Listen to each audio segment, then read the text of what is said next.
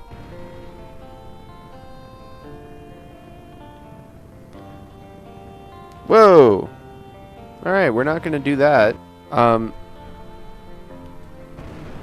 Oh my god. Okay, well, that sucks. Alright, that's a revert. What the hell? Alright, take two. The balancing should be right now. It still doesn't handle that good, but it's a lot better.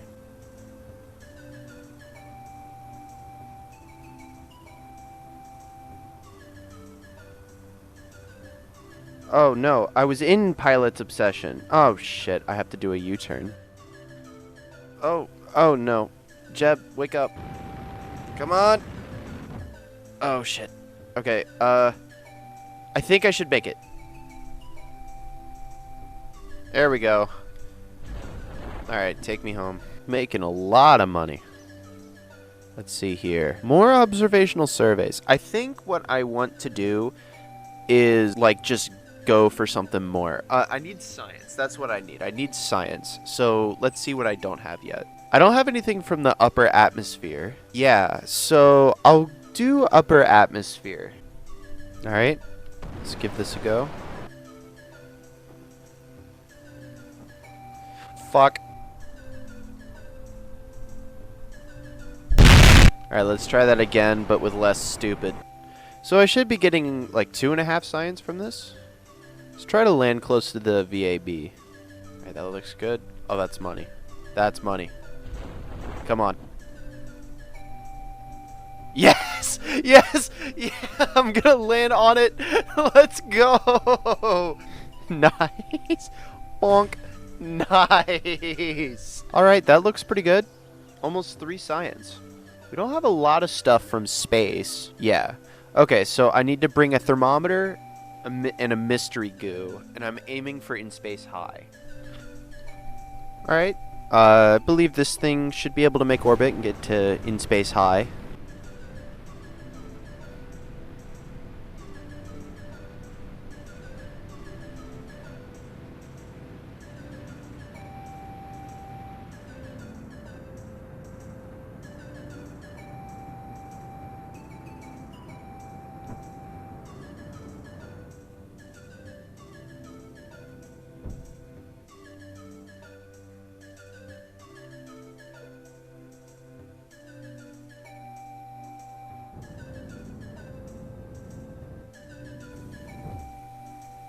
Oh, I'll go with it. But I know crew report isn't working, so I guess I'll just come in for the landing then. Nothing blew up. I'm not really liking where I'm coming in here. Hope the ground is flat. Got it. All right, let's try again. This time with more fuel.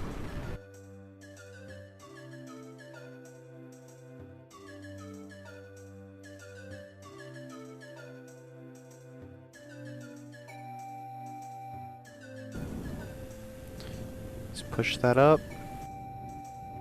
And if I remember correctly, I need to take a crew report and a mystery goo. 1.5 science. I think that this should push me over the edge.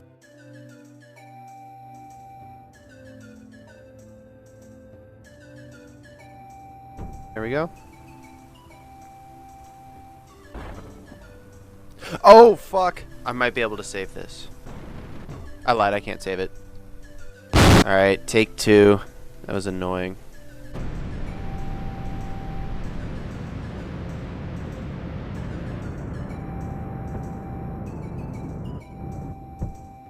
Alright. Now I just gotta time warp up to high. And yeah, I'm going to raise my periapsis a little bit.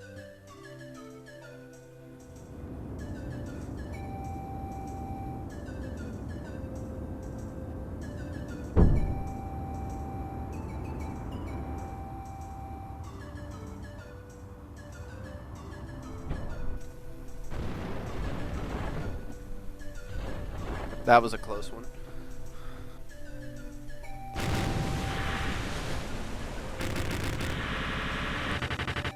Perfect! Alright. So now we can unlock this, and we're going to get the barometer, the service bay. I'll get the heat shield, just to be safe, and the drogue chute. I think I'm just going to go ahead and try to do the Orbit the Mun contract. So, as it turns out, this was a huge mistake. And over the next 3 hours, I struggled to complete this contract.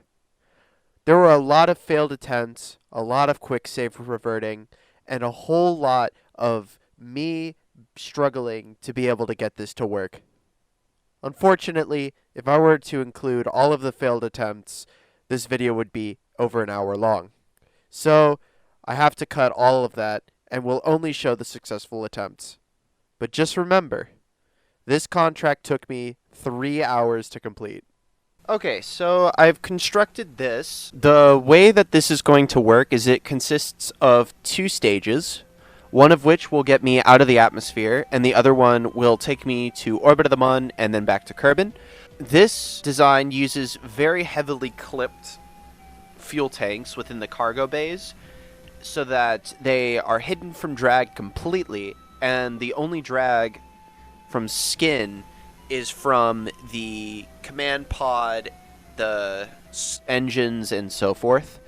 And because the drag is so reduced, I'm able to get out of the atmosphere for as little delta V expended as possible. Alright, here we go. The main hazard with this is I have to decouple the thing from in front of me because there really isn't a better attachment node. So I guess we'll just see how this turns out.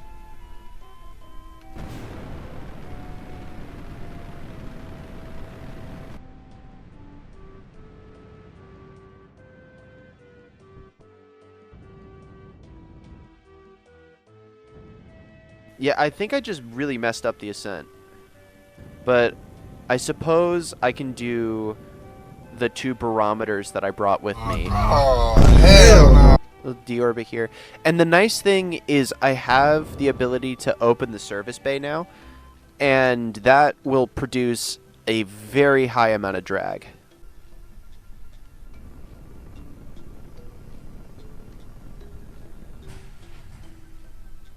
Alright.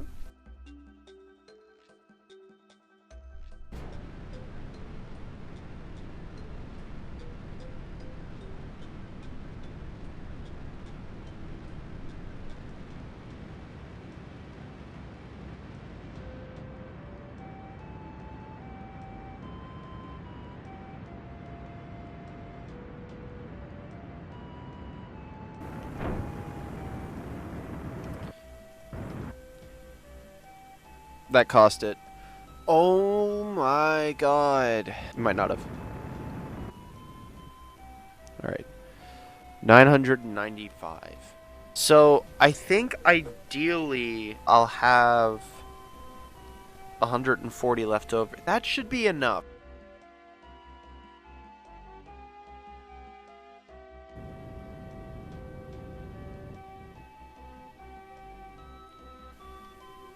Oh! Oh, that's a really good one!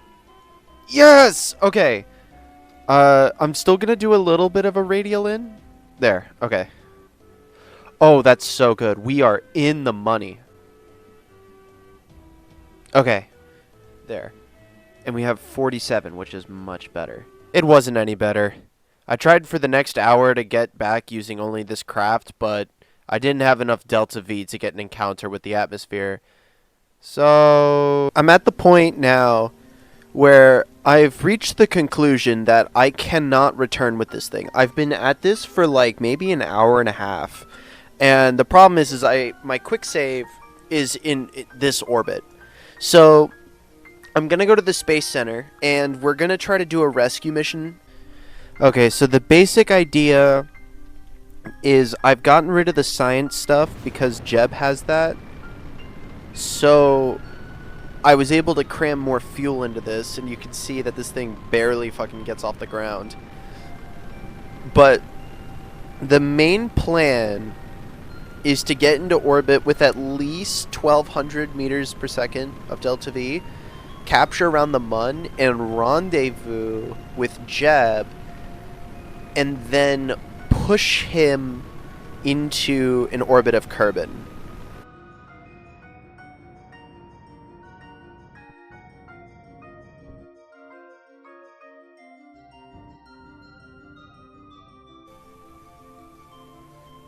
Alright. How do I have less delta V than before? Alright, this is take 2 of this craft. The issue I was having was I just didn't have enough fuel, even though I added fuel to it. So that means that the problem is TWR. So I added those flea boosters.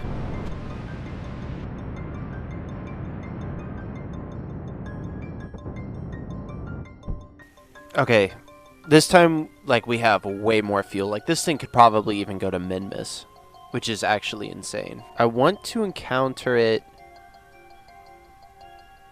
yeah, like here. I have gobs and gobs and gobs of extra fuel, so I can be a little bit more willy-nilly here. Oh, that looks so good. That, I lied. It looks really bad, actually. So I guess let's capture.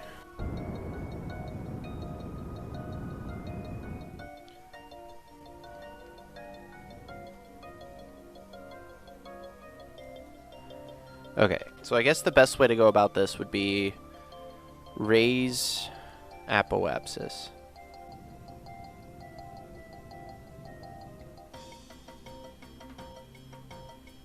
Oh, okay. So I gotta slow down, so I'll start slowing down now.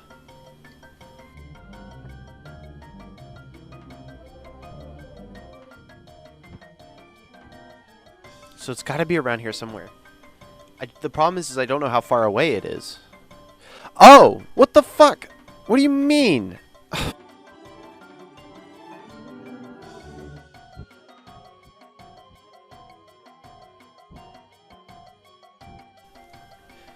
Oh! I saw it! There it is!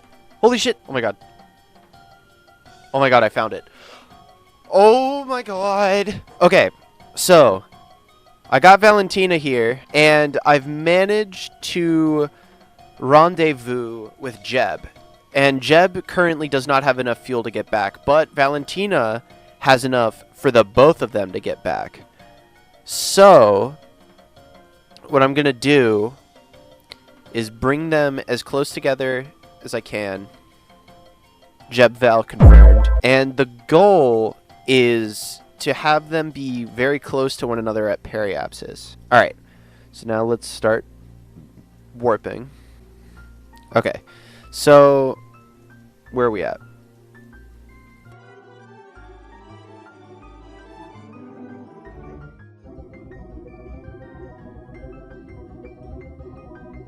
Alright, so I'm at a better point for an ejection now. We're going to get lined up here.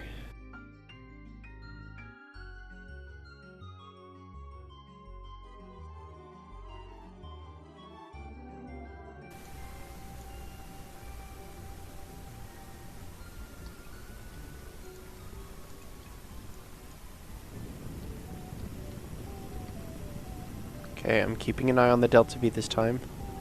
Stop. Okay.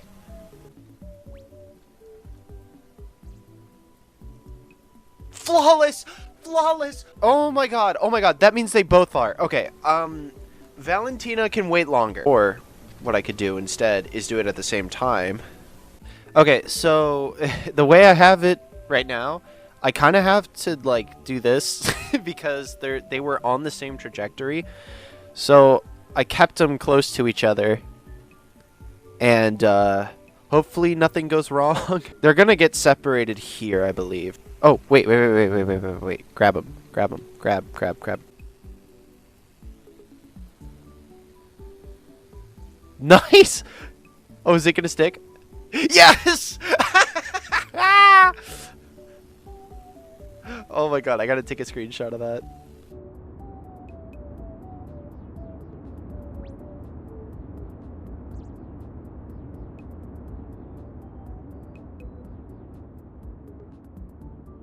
Surely they won't drift that far if I just... So I'll go ahead and quick save just to be sure.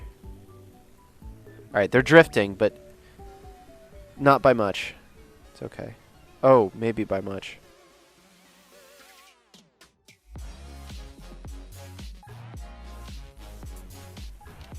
This is so fucking cool. This is so cool. Oh my god.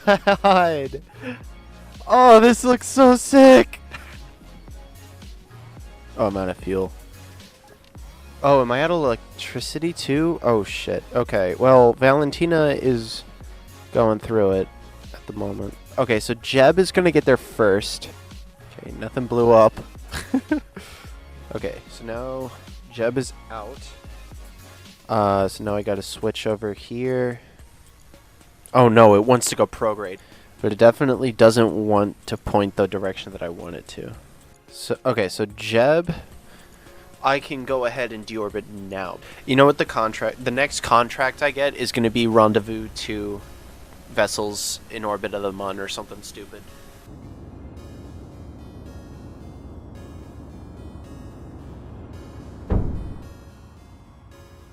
So Jeb is returning safely. Here we go. Sploosh. I'm recovered. Alright, let's see how much science we got from this. 16! Man, my hopes were so low. Holy shit. I could unlock stuff. Yeah, okay, so this is the next thing. We don't ever really need stability because we have other means of dealing with aerodynamics and stuff. So we're going to go ahead and research this, and we'll just purchase all 3. So we now have the Reliant, Thumper, and FLT 200 fuel tanks. So that's going to open up tons of possibilities for us moving forward. But that is all the time that I have for this. I've been recording for almost 5 hours now. It has been an insane process trying to get this all to work.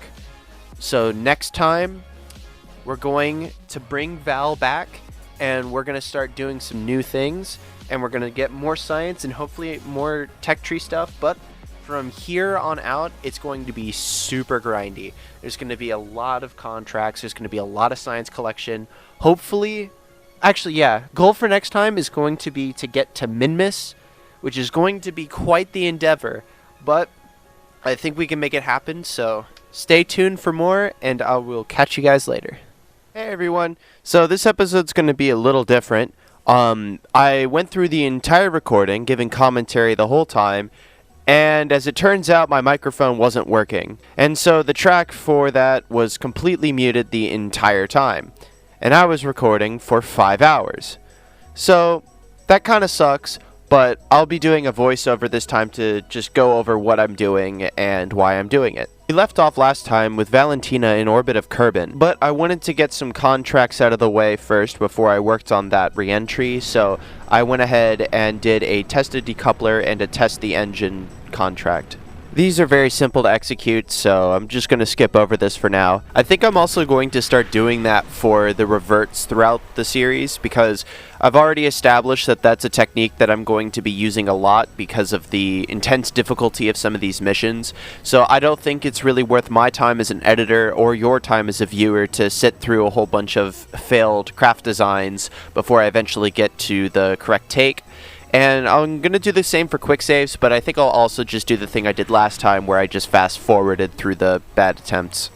But we've already gotten past that, and now I'm on to going to get Valentina.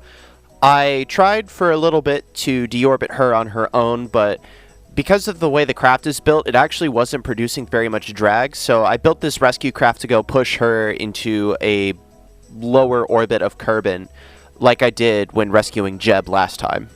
There isn't a whole lot to talk about in terms of the rendezvous. It's the same as doing it with patch conics, except just a little bit harder because I have to just use how close they visually look to each other, but once you get past that barrier, it's pretty simple enough. Just takes a while.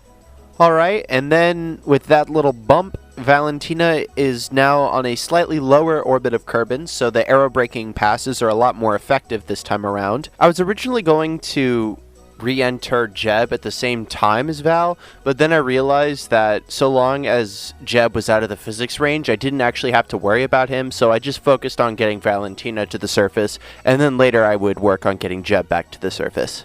It was at this point that the pain of trying to re-enter Valentina started to show itself.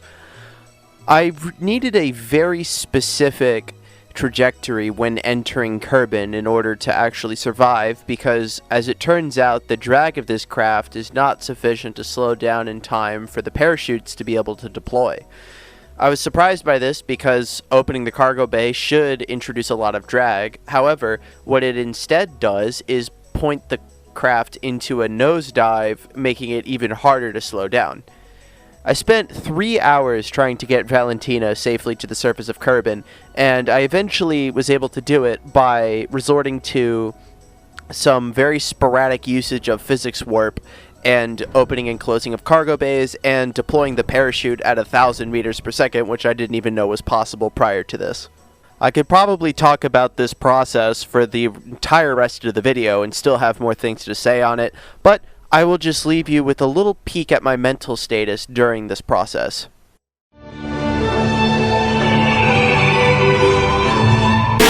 At the end of the day, I was able to get Valentina safely to... Nah, I'm just kidding with you. Everything was actually fine. God, I wish I had actually had my microphone on for my reaction to that. Anyway, the show must go on. So it's time to deorbit Jeb. This was a lot easier than deorbiting Val because thankfully the engine having a couple fuel tanks between it and the cargo bay meant that it naturally wanted to point with the command pod away from the heating, and also because it had more skin drag, it slowed down much better. This craft also had a drogue chute on it, which was able to deploy much faster than the standard parachute was able to. And so I will be using a drogue chute on as many crafts as I can moving throughout this series. Next on my list of things to get done for this episode is to get a few more contracts, so I selected this one to get signs from space around the Mun. This was substantially easier than the Orbit the Mun contract because all I had to do was encounter the Mun, so I figured it would be a great way for me to get some extra funds. These launches are becoming very routine at this point, so I'm going to go ahead and skip through this. I'm going to do this a lot more in the future, but if I'm starting a new mission that I haven't already done before, I will show the full ascent. I'm also going to be skipping over the science collection. I've already started doing this, but I figured I'd go ahead and address it. It's just a bunch of me zooming inside of parts to find science experiments and then doing them, so I figured that it wouldn't be super interesting. Once I unlock action groups, I'll just be able to press the number 1 or something and just do all of the science experiments at once, but for now I'm just going to skip over them. And now enjoy a very clutch no parachute landing because I had accidentally ripped it off during the descent.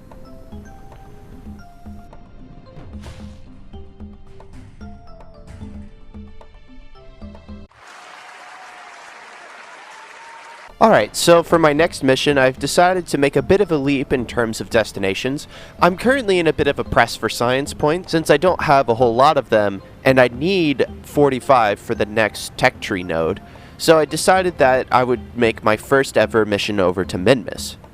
Minmus is fantastic for science because despite being easier to get to than the Mun, in terms of landing on it, it offers much greater science multipliers. So if you bring some experiments with you and you can land on it, you can get a whole lot more science points than you would for the Mun for a much smaller craft. There is of course the issue that it takes more Delta V to reach Minmus. However, in the future I plan on remedying this by doing some lunar gravity assists. I've done this in the past without patch conics, and it is an absolute nightmare to coordinate, since it's basically just taking a shot in the dark and then trying over and over again like I did in the previous episode trying to get back from the Mun orbit. I was surprisingly able to get a Minmus encounter on my first attempt, which was a relief. I wasn't able to get very close to Minmus, so I didn't get the much more juicy in-space near Minmus science points, but this will have to do. And because I am very ADHD with this game, I decided to do a random miscellaneous contract before continuing the Minmus mission. Anyway, back on topic, I then conducted the aerobraking maneuvers at Kerbin. This was much easier to do than for Val, so there was not much to say about it. Re-entry was also pretty easy in comparison. There was one little hiccup where the craft decided that it wanted to point forwards, where it was much less draggy, but I had a lot of electricity left over, so I was able to kind of glide the craft until it was going slow enough that the drogue chute could deploy, so nothing ended up going wrong. Alright, and now time for the final mission of this video. I wanted to do one more contract before stopping because I knew that if I didn't do any more, that the video would be pretty short. Of course, that was before I found out that the microphone wasn't working and it was going to be a shorter video anyway, but here we are. The contract was just a basic take 2 tourists up to orbit and then return. There wasn't a whole lot to say. It was pretty difficult to get the engineering of the craft just right because I had to carry a lot more payload than I was used to, and so it took quite a few reiterations of the design in order to get it to work, but eventually everything worked out, and here we are. Re-entering this craft was actually pretty interesting because the drag profile of it was very low, but it did have a lot of lift, so I was able to re-enter it like I would an SSTO, by just gliding around the planet, maintaining altitude, and slowly lowering my velocity until I was able to land. Of all of the re-entries that I've done in this video, this one was probably my favorite to execute. It was just fun to glide around the planet and have the thing kind of act like a plane since I love flying SSTOs, and this was very refreshing after the somewhat traumatic experience from earlier in this episode. And with that, my commentary has come to a close. I don't have anything else to say for the rest of the video. This was the last mission. I hope you guys enjoyed this. I know this was a little bit different from the rest of the videos in this series, but next time I will remember to make sure that my mic is working so that you get my exasperated live commentary as per usual. Anyway, that's it from me. I'll catch you guys later. Hello everybody. Welcome back to another episode of the maximum difficulty career playthrough. We're on episode 5 now. I am going to get started by just doing some contracts. I haven't really formulated a plan for this episode just yet, but I'm hoping that I can unlock the Science Junior lab, because that will definitely open up a lot more opportunities for science collection. Oh, I left Kerbal Engineer open. Let me close that really quick. Alright, there we go. I think I want to go ahead and try the Orbit Minmus contract. I've modified the craft that I used last time to encounter Minmus a little bit. I still have the science experiments, because I'm hoping to get into an orbit of Minmus and encounter it low. But I believe I should have more Delta V in orbit. If not, then I'm going to have to do a gravity assist, which is going to suck, but I can definitely do it at the very least. Alright, so let's go ahead and get this started.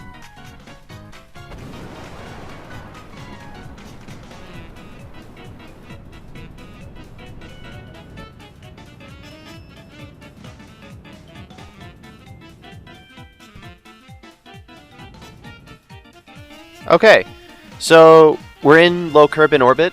We have more Delta V than last time, which is fantastic. It's still not very much. I don't remember off the top of my head exactly how much Delta V we need to capture at Minmus. I want to say it's in the ballpark of 150. So I'm going to do a Mun assist, which should save around 100 meters per second.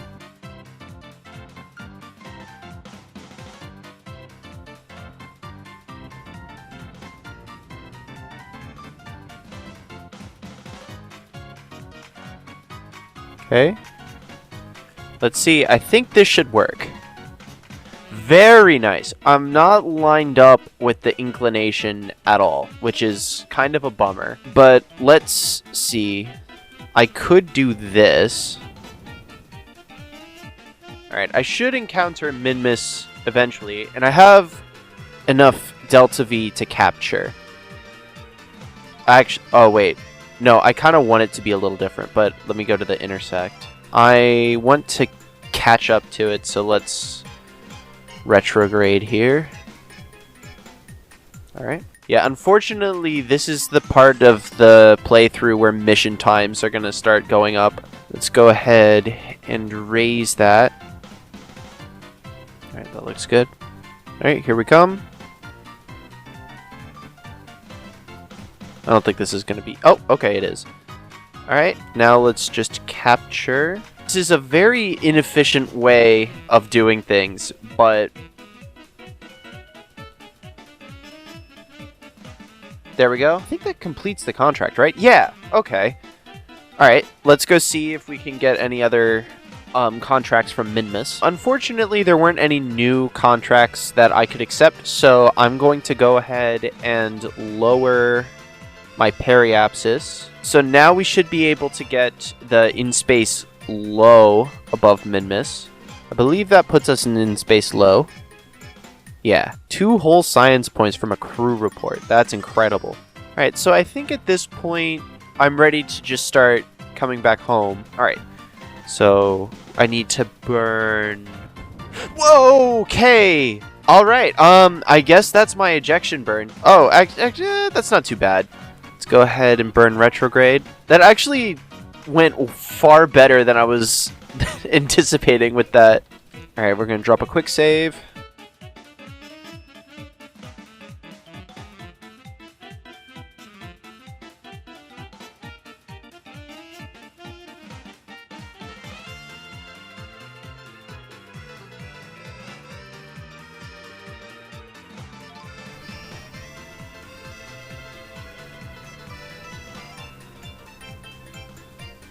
Uh-oh.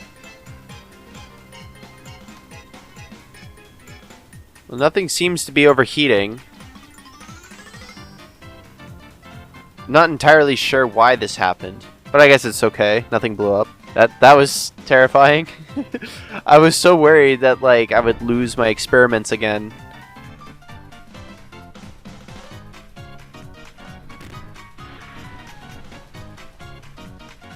All right.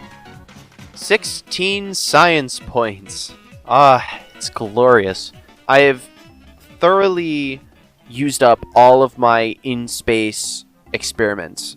So I need to figure out where to go from here. So I saw this earlier. I didn't know that there was contracts for just making people pass out, because I've never played with G-force limits, but I'm going to go ahead and try that. Alright, so the goal here is just to get to a really high speed and then start a lot of drag. Because I'm thinking that that will be the most effective way to get a whole bunch of G-forces without actually killing the Kerbals and also being able to recover. Because if I have drag, then I can slow down, right? So let's go ahead and give that a shot.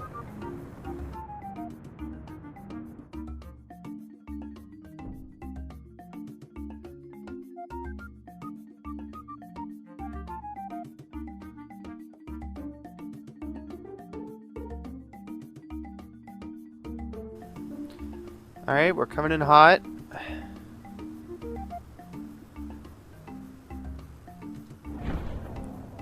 Got it! I'm a genius!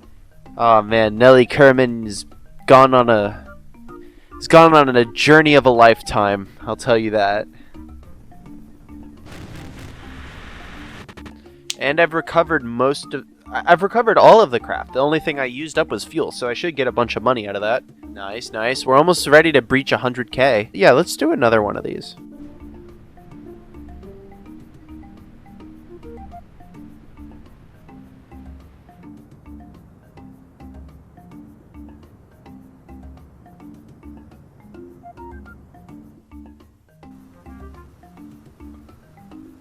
Here we go. Got it! Nice. Oh, and Jeb survived, right. Because pilots have higher G tolerances than the other Kerbals.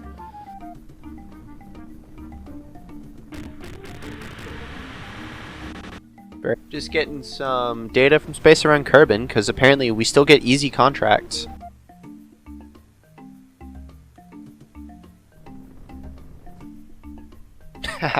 Perfect. We're over 100k now. So the astronaut complex upgrade is still pretty far away. But I think that's going to be the one that I want to do first. Last time I did the launch pad when I was playing with the even more punishing price multiplier. And I basically just got soft locked and it wasn't fun to play anymore. But if I do the astronaut complex, I can do EVA reports, which provide an enormous amount of science. Alright, cool.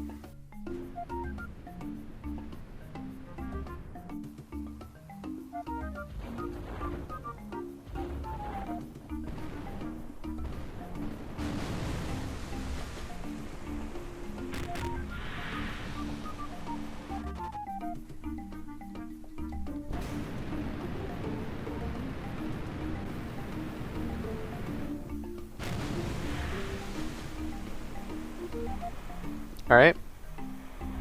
That's that.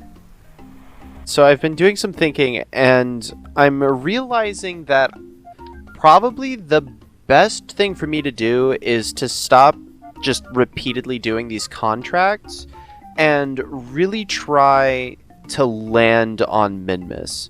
I don't have a contract available for that right now, but I believe that if I do that, that will get me a whole bunch of money in milestones, but also I can take a crew report on the surface of Minmus, which should get me a lot of science. So I actually engineered this a little bit different from the other craft. The flea boosters are attached to each other instead of just being attached radially to the decoupler. So there's less nodes that are just unoccluded, which means that they produce a lot less drag. And because of the way I had to do it, that means it's a little bit unwieldy, but it's worth it for the reduced drag.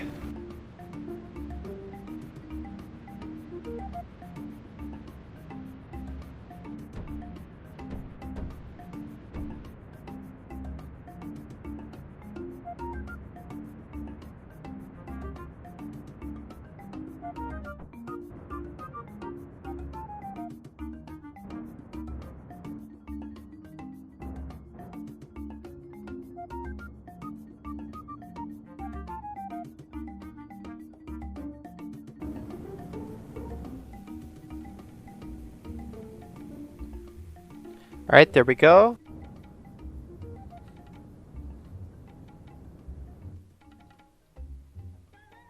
Uh-oh.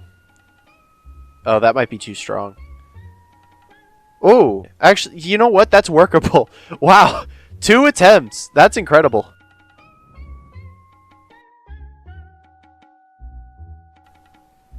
Oh, that's beautiful!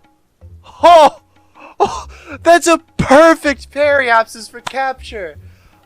Second try. All right.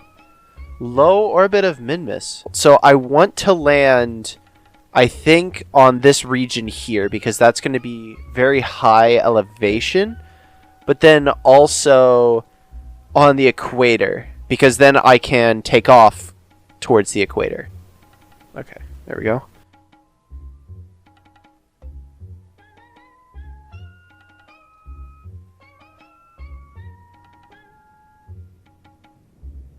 I also want to try to litho brake if I can. Okay, let's try that. That should work.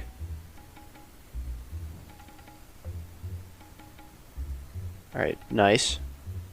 Couple more bounces.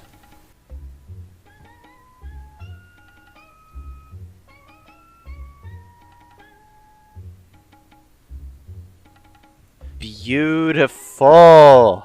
I'm not going to quick save yet because I don't know if it's technically possible to make it from here, but let's do a crew report. 2.5 science points, that's gorgeous. I'll just go ahead and start making a way for home. Yeah, let's do this. I think that's about as much delta V as I can expect to save, around 2 meters per second. Can I just go into an ejection burn from this direction? No, not even close. Okay, well let's go ahead and push apoapsis way up. Alright, that's good. Okay, now if I remember correctly, I want to be going around 330 meters per second. Okay, that looks good. Alright, that's pretty close. Okay, that's fine.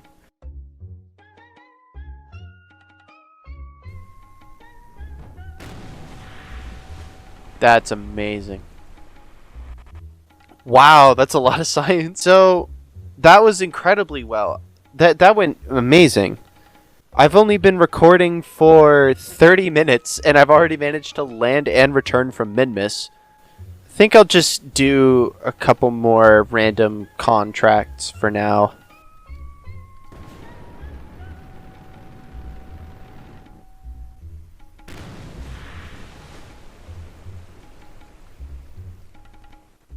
Science from the surface of Minmus. I think I just want to do it. Okay, so I've saved a couple parts. I'm going to try to bring a thermometer and a barometer. Alright, I guess here we go.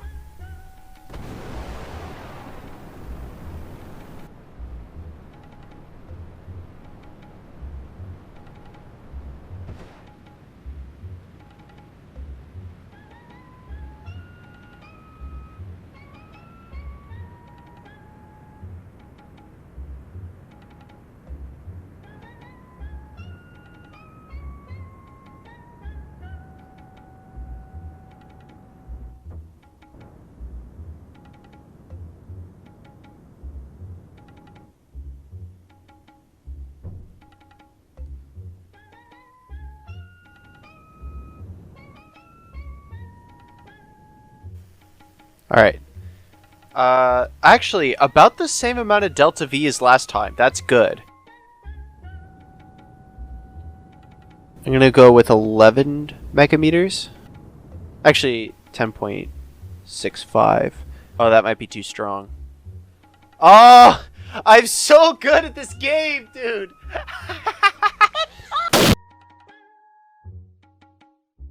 Okay, let's see. That looks pretty good. It's not going to be as good as last time, though, is the problem. Actually, I want to, yeah, like this. Okay. Okay, I think this is my approach. Okay, that's not great, but it'll work. Let's try litho braking from 30 meters per second. I believe that is possible. Oh! Okay, it is possible. Alright, so that saved 10 meters per second over last time.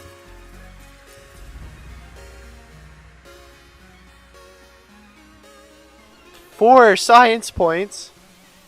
6? You get 6 for that? Holy shit! So I guess I'll just go ahead and take off now.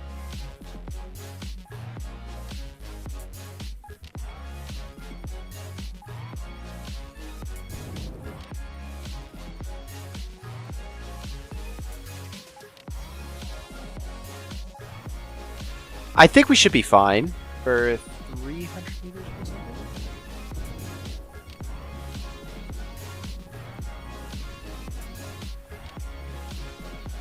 Okay, that's pretty well lined up. It's better than last time.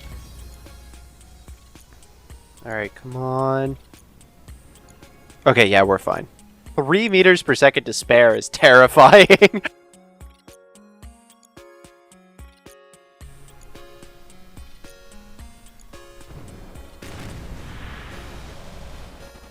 We did it, boys! Oh!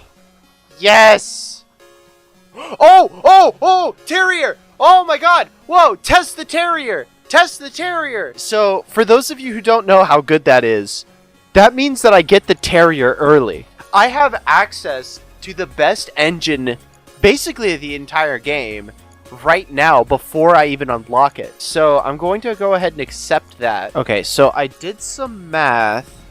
Alright, so because the decision on where to spend science points right now is very critical, I'm going to do a named quick save and call it Psy Junior decision. And I'm going to get this tech tree node.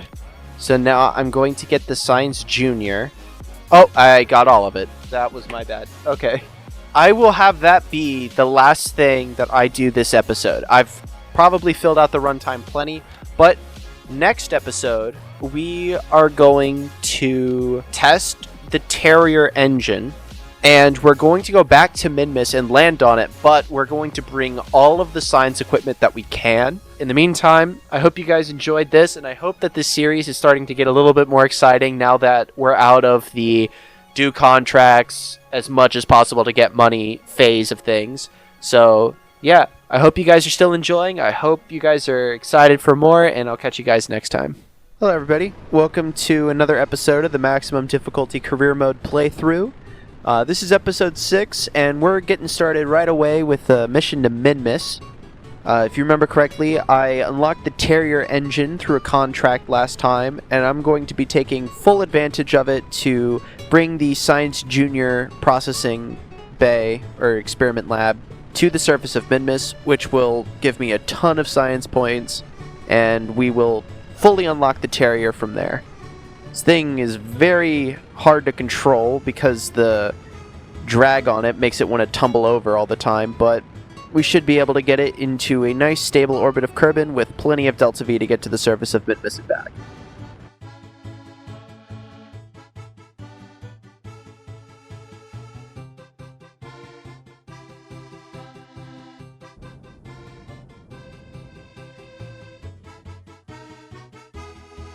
Alright, so I've parked into a nice low orbit. 1600 meters per second. I've had less than that in the past, I'm pretty sure.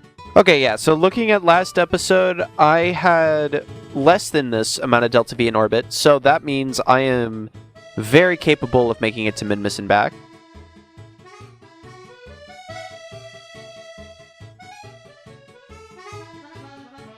Alright, let's see. Nice. Okay, that's really good.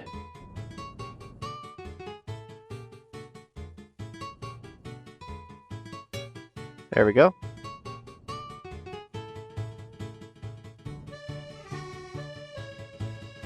Okay. Yeah, let's land up here.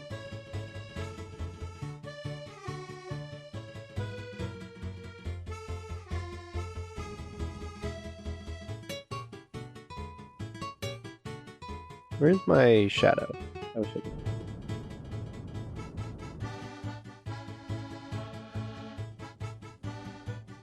Alright, that should be good. Nice. I don't have that much delta V, but I believe that is workable. So let's go ahead and see what biome we're in. Highlands. I don't think I've been here. Last time I was at the slopes in the Midlands, so that's good. Now let's go ahead and do these. 5. Oh, okay. And then this will give, let's see it, 12 and a half. That is beautiful. So I think that's the extent of what I can do here. Oh, no. I failed the contract? Oh, it had a time limit. Okay, so everything with that seems to be fine. I just have less money now, which is annoying, but it's honestly whatever. I'm going to point east and just burn into an escape trajectory.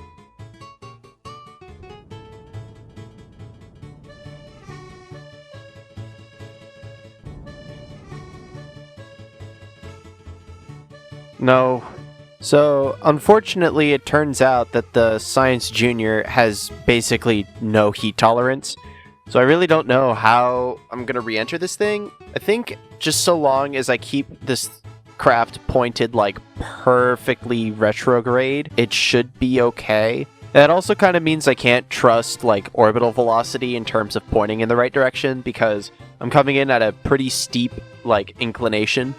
So orbital velocity is like significantly different from surface velocity, which I mean, like, that's not a problem or anything. I can just use surface velocity mode, but it's just something I have to keep in mind. The thing that I really don't know about this craft though is, like, if it wants to point retrograde naturally. It doesn't? Oh, that's fucked. I guess we'll just see, because that's not good. It does produce a lot of drag, so I'm hoping that it slows down faster. So, alright, so we're deorbiting now.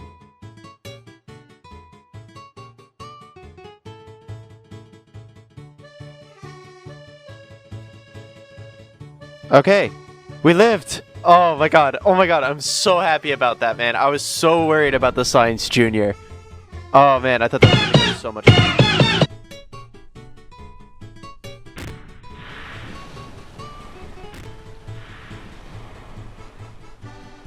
Alright. 30 whole science points from that Minmus mission. Oh, I'm so happy about that. So happy about that. Really quickly, I'm going to go ahead and do this and get some Science Junior points.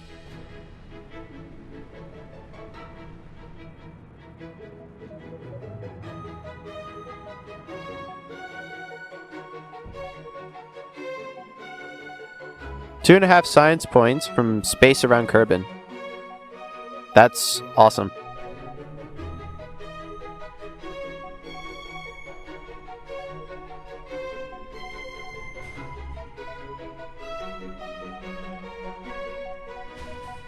Nice. Lucky. Damn, okay. Both of these are great, so I'll go ahead and do both.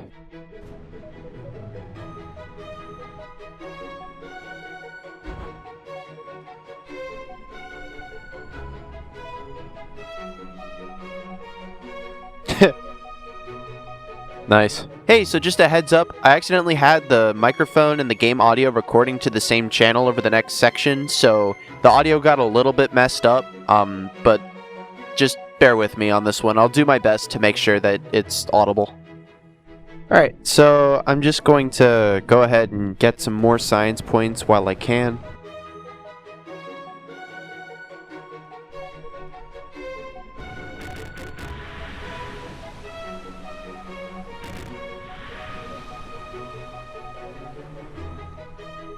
Ah, man. Just short. I need one more science point, and then we should be good. I've already gotten one from the launch pad, so I'm gonna head over to the VAB.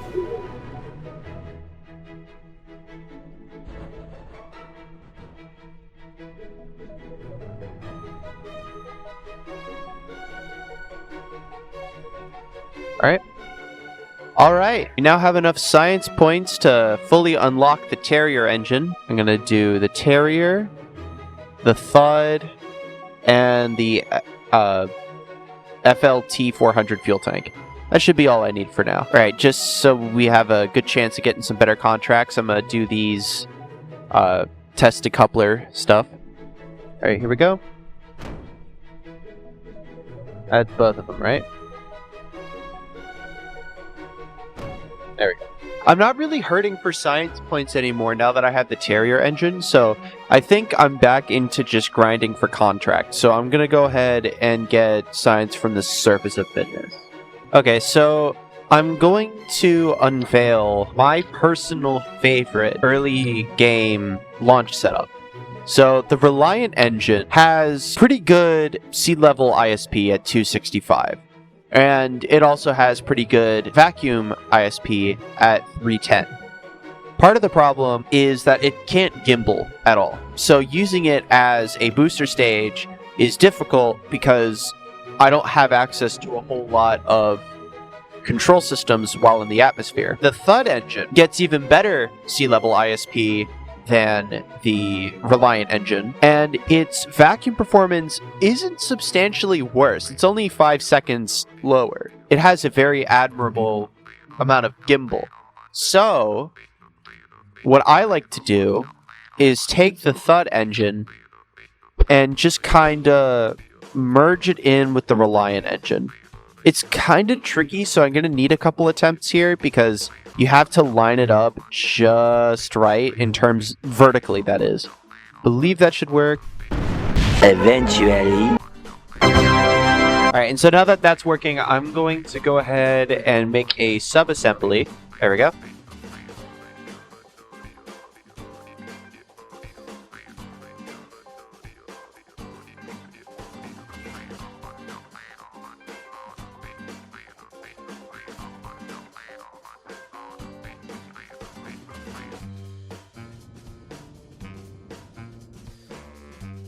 Alright, there we go.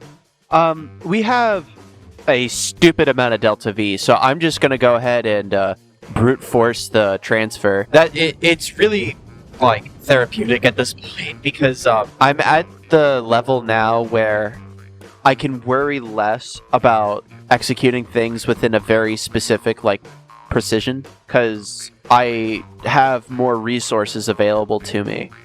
And it's just fantastic because I don't have to worry every step of the way of, like, oh, I gotta do a gravity assist. Like, mission, like, the amount of time that I actually have to invest in a mission is significantly lessened. Oh, that looks pretty good. Yay! Alright. I'm gonna land in the flats this time. I still want to be efficient, because, if I'm not, then I'm very capable of, like, making a mission-ruining error. Man, Minmus looks so cool with parallax and scatterer and all this stuff. It's so sick. Where's my shadow?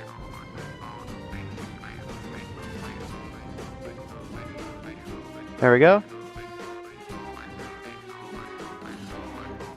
Bonk. Yeah, so I think I'm going to accept this contract. All right. Well, before I can go land on the Mun, I have to get Jeb home. So I'm gonna go ahead and do that. All right. Wait. You know what? I have a lot of Delta D. I'm just going to. Oh. What the? Really? Wait. I don't know what to do. Wait. Well, this is a new one. I've never... What? Okay, well, I guess let's see. Yeah, that's what I thought. No, where did it go? Oh, man. So, we're gonna just go ahead and take off here. I'm so annoyed that the contract disappeared like that. It just sucks. Whoa! No! Stop! Alright, I'm gonna try to land close to the KSC.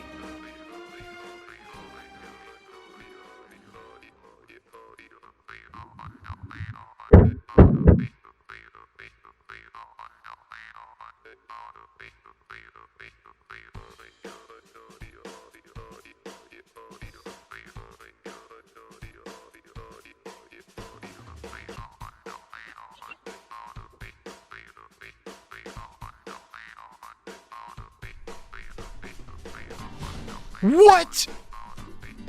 What? How? How is that even possible? That makes no sense. So you're telling me that somehow the Terrier that has an impact tolerance of like 7 meters per second just survived 40? That makes no sense. You know what? I'm gonna take it. I ended the mission with 0 fuel, and I managed to recover all the science experiments. That took a lot of attempts, but okay, you know what? Great for me, apparently. That's awesome. What the hell? Got 12.5 science points from that. That's so dumb. Okay, so the recording was off, but I'm going to do the Explore the Mun contract next. I did some testing, and I should have more than enough Delta V in orbit of Kerbin to actually do it. The margins aren't going to be fantastic, but it's going to be decent. I also took some advice that I got in the comments of one of the former videos, where I put the service bay on the top of the craft, which should keep it pointed retrograde.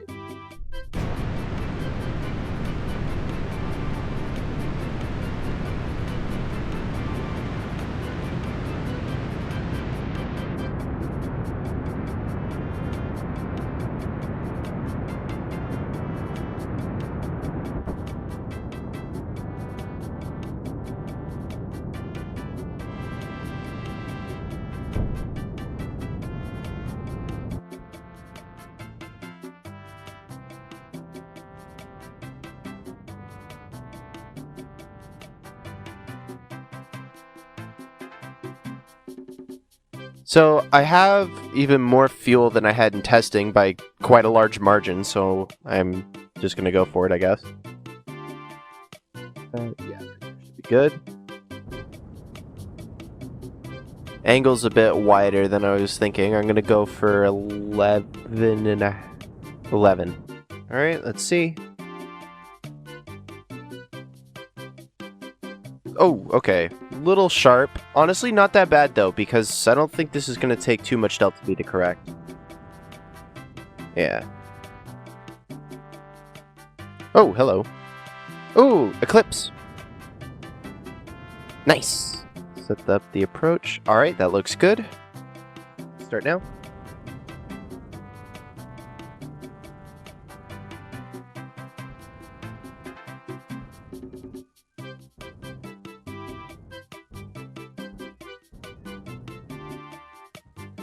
Beautiful! Haha! We did it! So, yeah, that's enough delta V. Let's go ahead and do these science experiments. So the interesting thing is that the MUN actually gives less science than Minmus. I'm not entirely sure what the devs were thinking with that one. I think it's just because Minmus can be a little bit tricky to encounter for, like, a beginner player. But, like, once you have, like, a good handle on, like, how to deal with orbital mechanics, it's, like, just actually easier, so... Alright, and we're gonna go ahead and go home.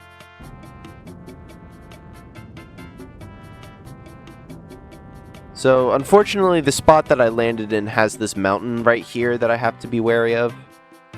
So I can't just, like, do the typical efficient ascent strat of just, like, burning horizontally. But it's fine.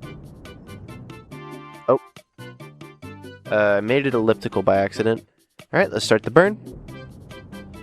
I think I want to... Okay, so this is a bad angle, so I'm going to go with... Yeah, sure. Okay, cool. I was pretty spot on. So now... Oh, okay, that's fine. Point retrograde.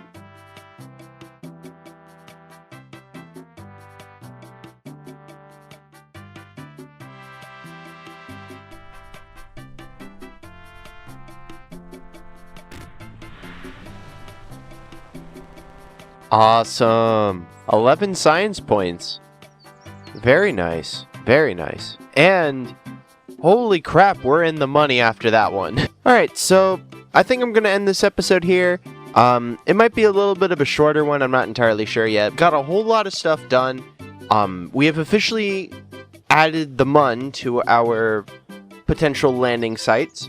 I don't think that I can land there with the Science Junior just yet, but that is in the future. Next episode, I want to start getting better rocket parts and flight control because the inline reaction wheel is going to be great for sending up unmanned missions. All the while, though, the main objective currently is upgrading the astronaut complex.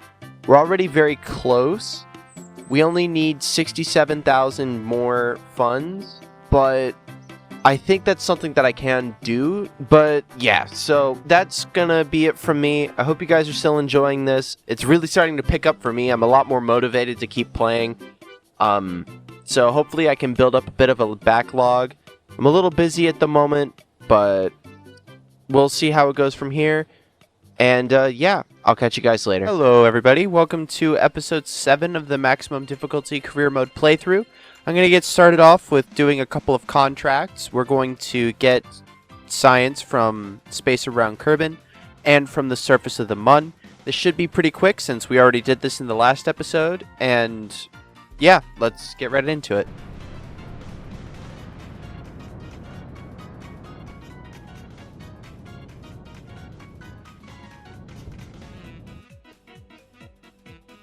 Alright, there we go. Go ahead and set up the MUN encounter.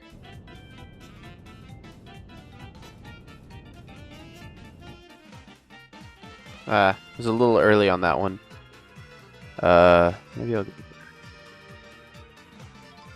Nice! Alright, I'm coming in retrograde, but I don't think that makes too big of a deal.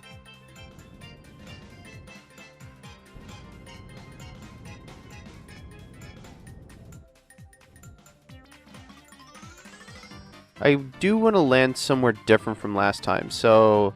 Okay, so last episode I was on the Highlands, so I'm going to try and get to the Midlands. I believe just anywhere over here should be fine. Don't want to land in a crater. That's usually harder to get out of. Alright, here we go. I don't know why the game went silent. This is kind of weird. Or the engine specifically.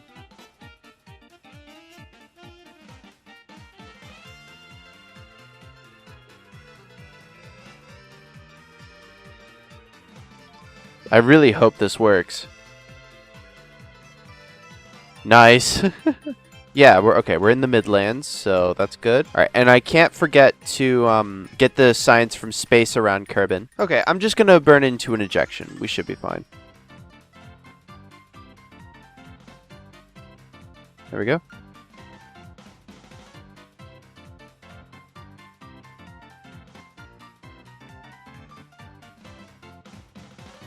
Let's see where that puts me. All right, can't forget to do that.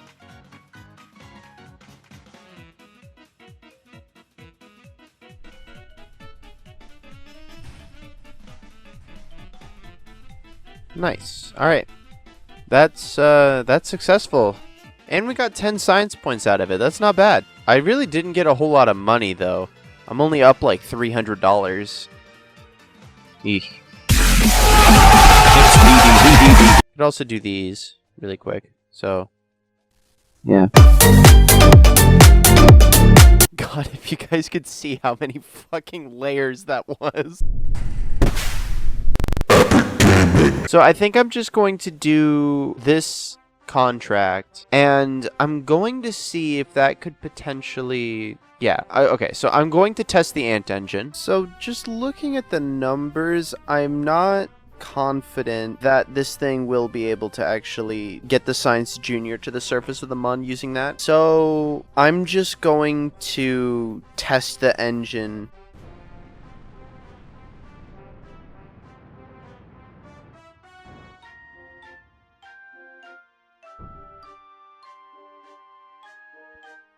All right, cool.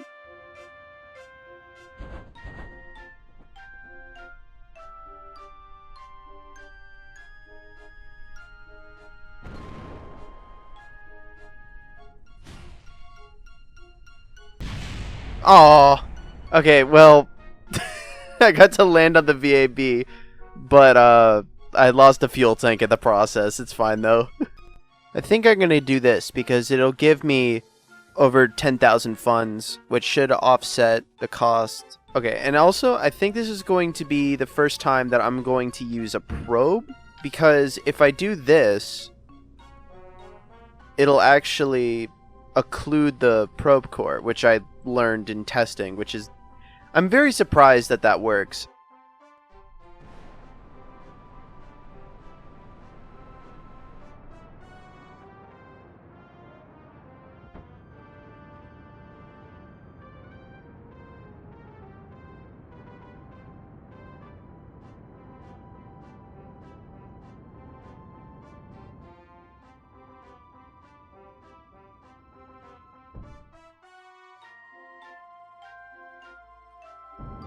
Let's go ahead and burn out towards Minmus altitude regime. Saltine cracker style. Please don't run out of electricity. Alright. So now this is an orbit. It's in a really bad orbit, but it's in an orbit. And that means I can rendezvous with it. So let's go send up another craft. Yeah, so I can also do this. So I'll just send up a lander. Alright. Let's get started on this early morning launch here.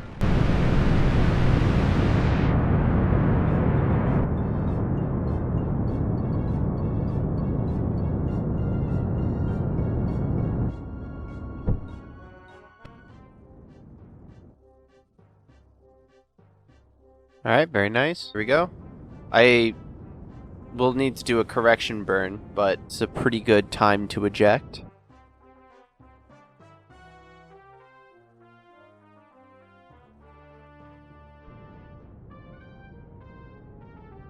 So I think I'm just going to go ahead and land on Minmus first because, yeah.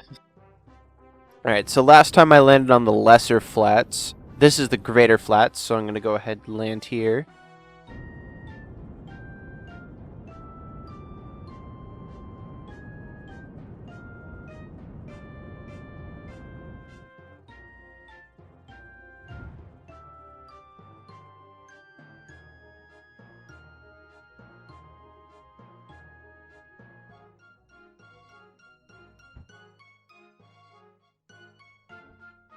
There we go.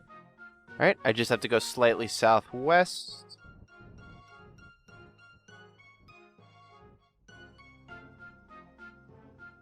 Boom! Rendezvous. Where is it? Where is it? What? Well, I got the contract, so that's it for that.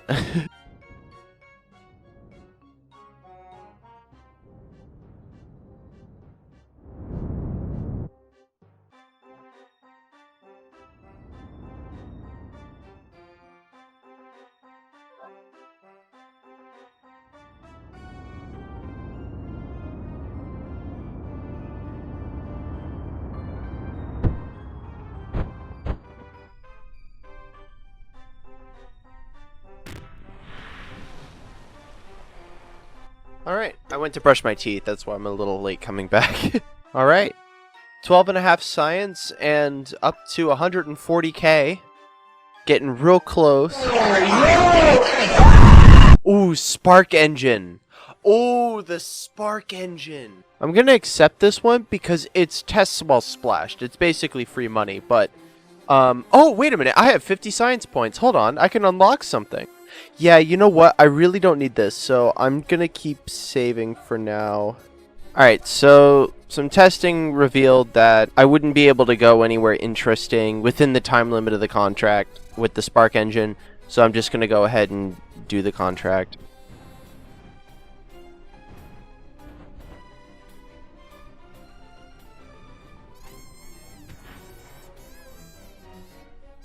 Alright, so like for the next 30 minutes or so, I did contracts and was absolutely dead silent the entire time. So there's absolutely no content for me to get out of this, so just enjoy this horrible epileptic fast forward of everything that I did. Alright, here we go. I'm going to do this contract. And I need to do it on a budget somehow. I am placing tanks and shit because it's fucking KSP. Alright, so I tried to get it to work using solid rocket boosters instead of the Reliant Thud combo that I got going on. And although it was a few thousand funds cheaper, it really couldn't get me close enough to an orbit where the Terrier would have enough delta V after circularizing that I could go to the Mun. So I kind of have to abandon that approach. This craft is just under 10,000 funds, which I think this contract will give more than, but it's still disappointing. Yeah, okay, so that's interesting. I actually have more Delta V packed into this Terrier stage than in the SRB rocket that I was testing, which really goes to show, I guess, that, like, yeah, I really need to focus on getting tech for the rockets to be reusable. Because at that point, what I had done in the past was I made an SSTO that could carry like 2 tons into orbit and then deorbit it with like a probe core. And that was great because most of the cost of the mission was in that booster stage. And it was able to like recover a lot of the cost of the mission.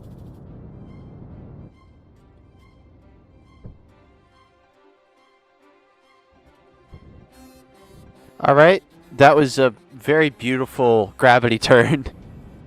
Started the burn a little late. I'm gonna do 11 kilometers for the apoapsis. Ah, okay. I overshot it. I'm gonna try to land in this crater over here.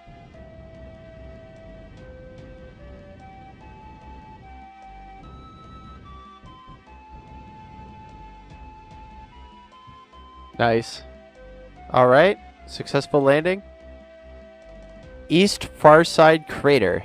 So I'm gonna go ahead and return to Kerbin now.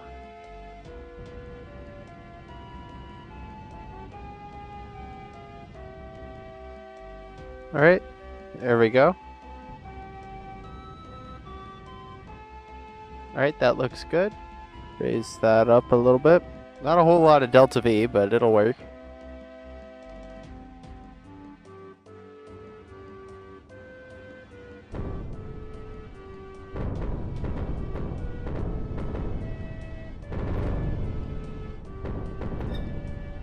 Man, I don't know what's up with the with those sounds, but wow, they are going crazy right now. I really wish I was slowing down just a little bit faster. Opening the cargo bay is going to incur pretty ridiculous G's. Alright, open, close. Alright, that worked. So that worked. Parachutes. Alright, we're close enough to KSC. That's fine. That's acceptable.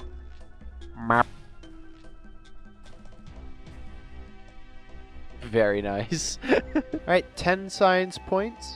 That's not too bad at all. And we're up a few thousand funds. That's great. Yeah, so I'll go ahead and do a couple more of these test part contract. Alright. That was easy. Honestly, I think that this contract here is a bit better than I'm giving it credit for. Yeah, you know what? I'm going to do it. And then I'm also going to test the stability enhancer, because I can just recover that after the fact. Alright, so I built this thing. It'll get the job done, I'm sure. I tried to do it with a probe core at first, but I forgot that I can't even use stability assist with the probe cores, so I stopped very quickly since it would just be super annoying.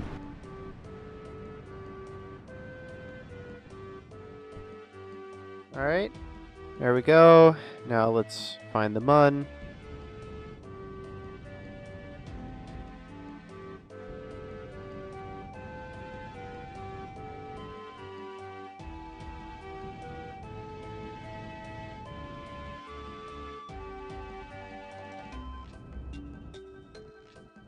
Alright, that'll work. And now I just have to wait. Oh, bullseye. Okay, and now let's do that temperature scan. Where's the thermometer? Dog, I know it's in here. I offset it. What do you mean it's not in here? Oh my god, I know what happened. Fuck. It was attached to one of the fuel tanks, and when I took the fuel tank off, it...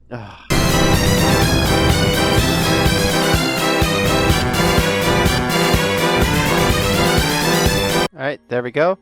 Now I just gotta wait to get in the zone. Alright, that's 1. Alright, that's 2. And that's 3. Let's go claim that moolah. Alright, this is actually perfect. I came back, and I'm checking my contracts again. And would you look at that? Space around Kerbin and space around the mun. I have the capabilities of doing both of those things right now with the current craft that I have up there. It's just actually free money. Alright, this trajectory is going to be kind of whack.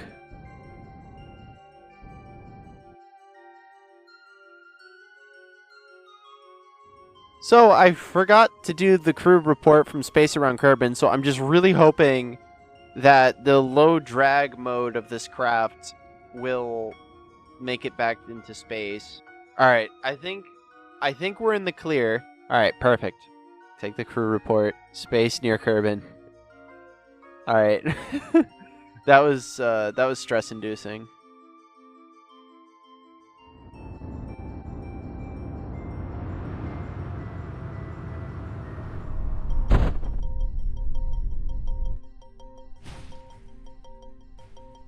Perfect.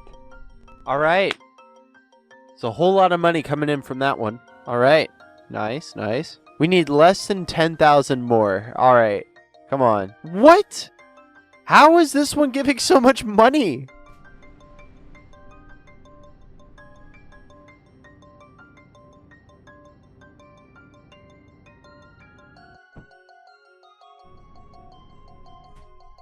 Space around and space from the surface of Minmus, I can do this 100%. Alright, I'm just going to use my Mun lander for the Minmus mission because I'm lazy and I don't want to have to deal with, like, fuel.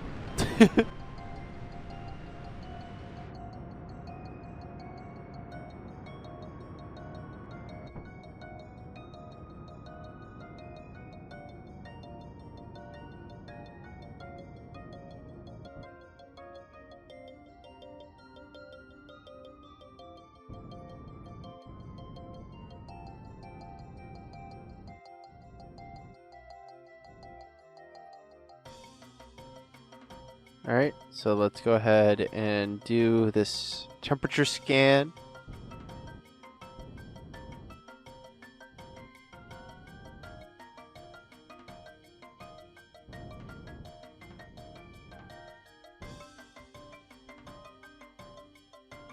Alright, great flats. There we go.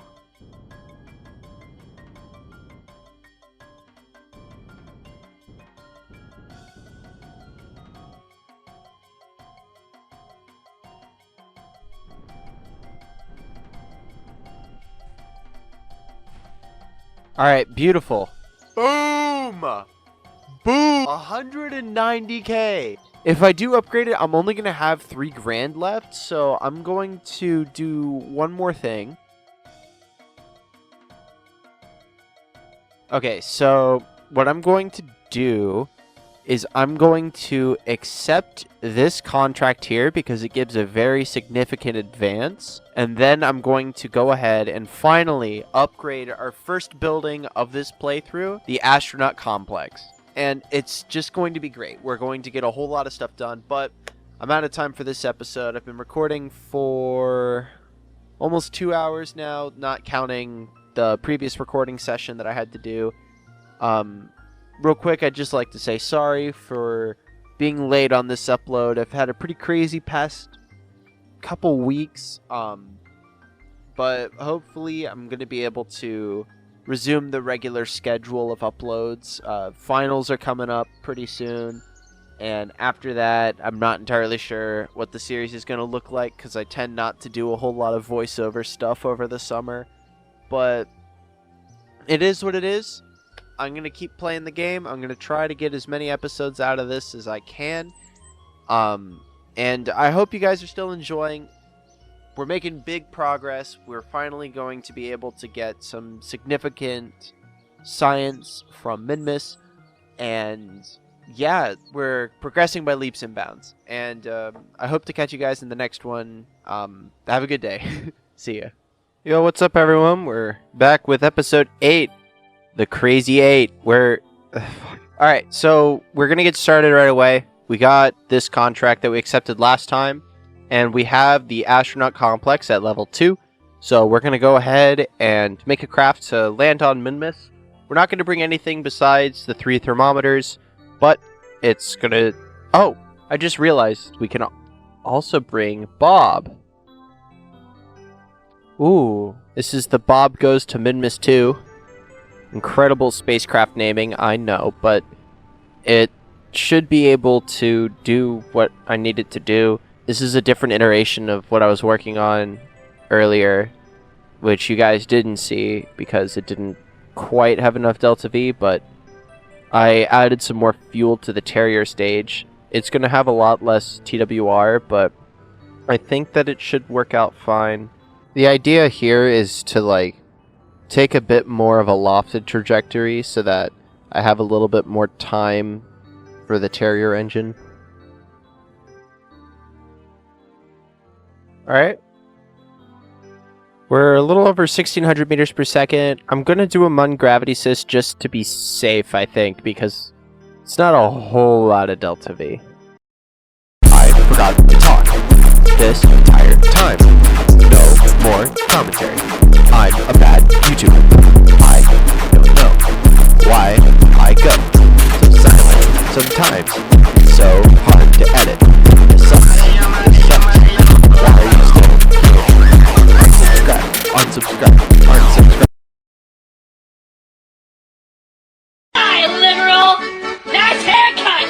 Did you get that haircut from the liberals? Alright, now where is the other one in relation to this? Is it more downhill? Okay, am I in the region? Oh wait, I can just activate navigation. God damn it, I'm so dumb. Alright, so that's all of that done. I could also do this in the meantime. Before I can do that, it's time to set a major milestone for this playthrough. Amazing! This is huge. You guys might not know how huge this is. This is huge right here. 3.2 science. It's time for the second major milestone. We're going to plant our first ever flag on another celestial body. We need to come up with a name for this. Foothills of Greatness. Already on the hill, but don't mind that. Okay. Alright. We're gonna do it like this. We're just gonna... Cool. Now we're going to get them out again, and we're going to do the report from the surface. 4 science points. Very nice. And now it's time to do this contract. Let's see where those things are. They're all above, right? Yeah. And they're in completely random locations, so we're going to go for a polar orbit.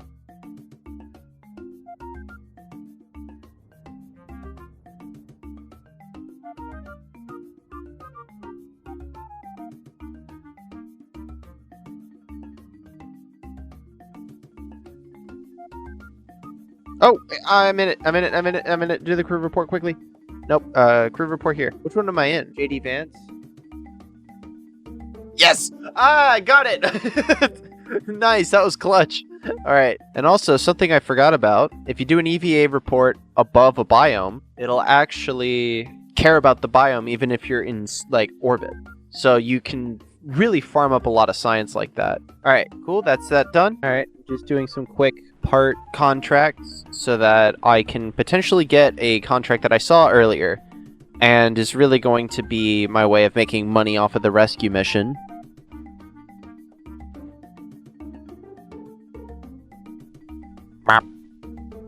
So this isn't the contract that I was hoping for, which was to transfer crew while in space above Minmus. But this also can work. So I think I'm going to do the same strategy that I did back in episode 3, where I used one craft to just push another craft. This will also be a good way for me to get Valentina some more experience, which is nice. It's not super important right now, but in the future, there's definitely going to be a lot of opportunity to use multiple Kerbals, and we really want to use the people that we have now.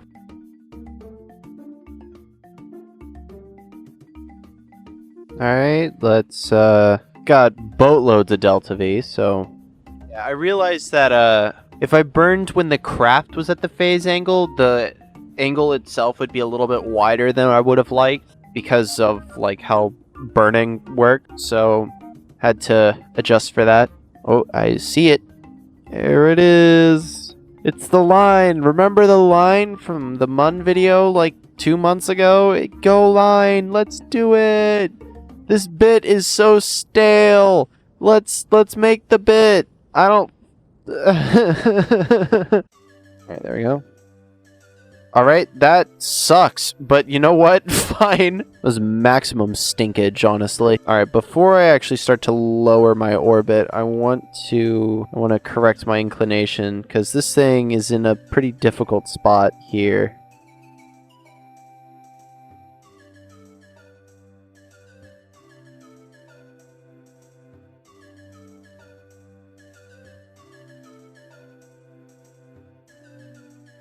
Perfect.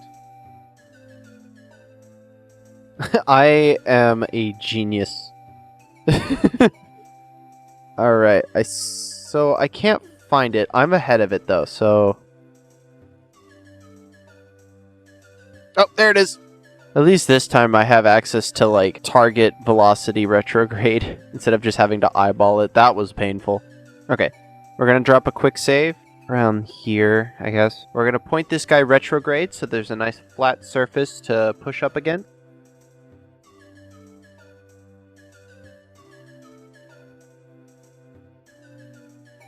Drifting into position. Start. Beautiful. Beautiful. Bye, Minmus. You look very tasty. I'll come back to eat you more. Could probably use Valentina to help out a little more. I think I see it twinkling. Yes! Yeah, the problem last time was that after ejecting, Valentina and Jeb had very little amounts of fuel. Valentina still has plenty, so I can still get a helping hand over to Jeb here. Alright, there we go. Oh no, Val's out of electric charge again. There's a lot more Delta V though. Okay, 51 is pretty safe. We're going to drop a quick save.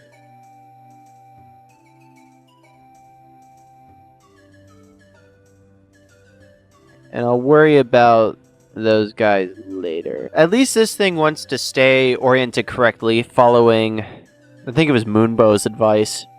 The GOAT, honestly. Honestly, the GOAT. If you guys are watching this and don't watch Moonbow's content, go watch him. He's awesome. I'll send the 50 or so viewers that I get on these.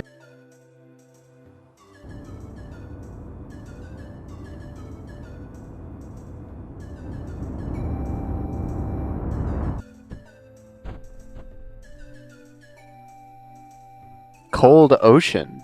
Interesting.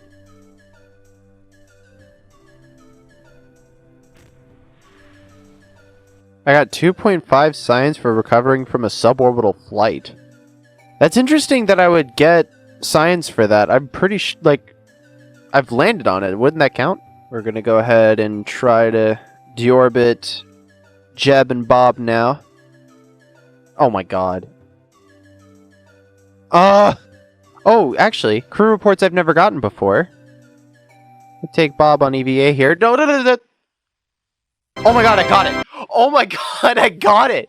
I didn't even see how much science that was. 0.7 science. That's not a whole lot, but I mean, hey, that was swag.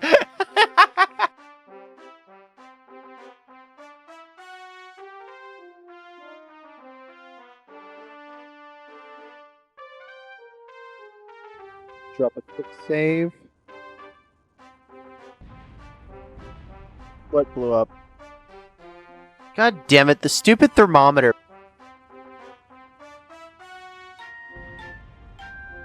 Alright. There we go. The Terrier blew up, but should be fine. Alright, I'm not entirely sure that this bottom command pod is going to survive this impact, because some parts do have impact tolerances that mean something. The Terrier doesn't, apparently, but let's just see here. Oh, okay. Alright, it didn't matter. 17.6 science points. Wow. And we're already up over 50k from where we left off last episode and where we started this one. That's incredible. But we have 90 science points, which means we can get any of these. I was originally saving up my science points to get the Spark engine, but I think I want to get the EVA experiments kit and the docking port, because EVA experiments kit gives as much science as the Science Junior, and then also there's the docking port, which just infinitely expands my capabilities while in low Kerbin orbit. So I'm going to go ahead and research this, and I'm going to get the EVA experiments kit, the docking ports. Oh, this could be good. And I'm going to get this stack separator. Orbital spacewalk. Oh, this is free money.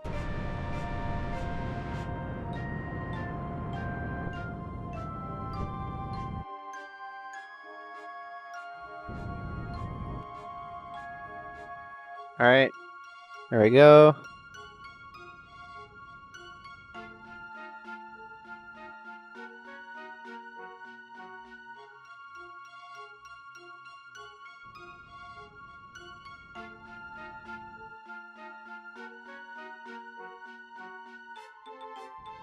There we go. Alright, science from space around Minmus. I can definitely do this. So let's get Jeb out here. Oh, fuck! Oh, no. Fuck. Oh, okay. I can't do anything about this. Can I even... spin the wing nut.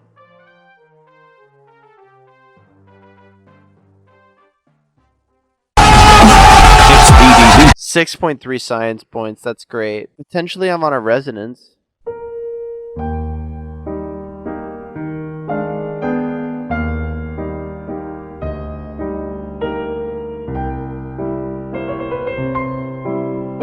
Alright, so I guess we need to conduct a rescue mission of Jeb now. That's just so stupid, dude. Alright, Valentina. It's time to rescue Jeb again.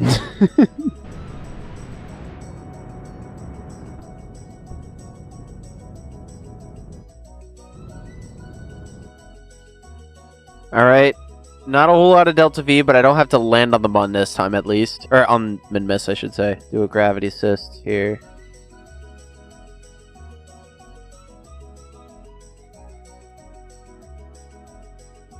Cool.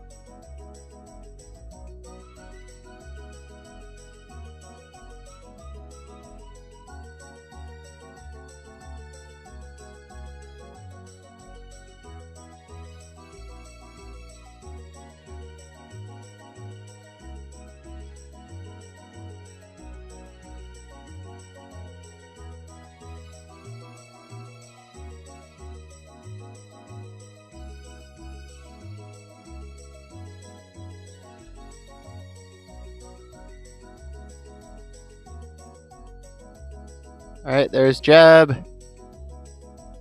Come on, grab. Yes! Let's go, baby! Boom, baby! Alright, quick save again. I have some fuel, so let's get a little bit closer to Minmus and do space low.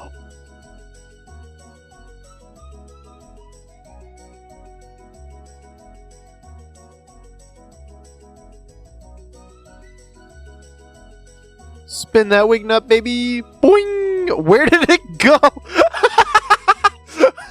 What? Alright, well, that was hilarious. And 10 science points for that. That was incredible.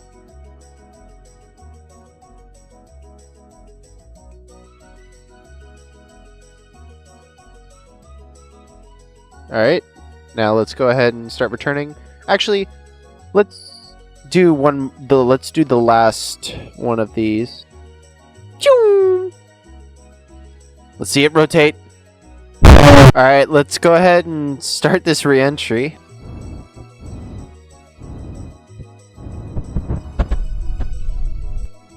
Bonk. We did it. Alright, so I think I'm going to go ahead and accept this contract to plant a flag on the Mun. And I can also do this here. So let's go ahead and grab these. Alright, here we go. Jebediah is going to be the first Kerbal to plant the flag on the Mun.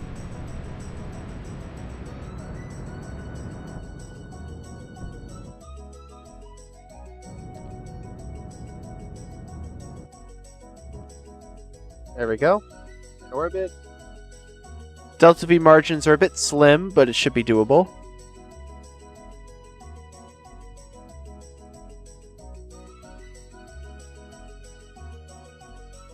Alright, perfect. That's a really good encounter. Whoa, okay. Glad I quick saved. Jesus.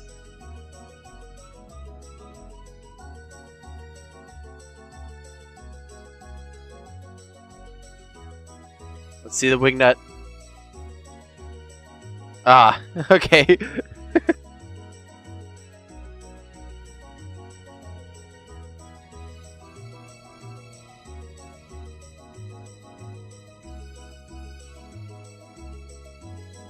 Boom! Beautiful! Alright, Jeb. Get out there and plant that flag. Beautiful! I'm gonna call this, Werner Flats. One big, small, something, or whatever. Perfect. Alright, let's do some science. EA experiment.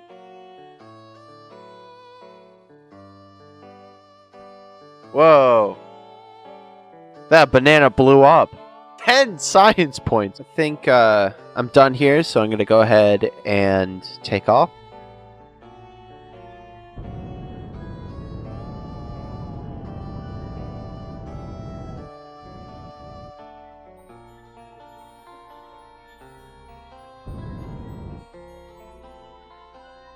I think that should be just enough Delta V. It wasn't. Alright, so Valentina.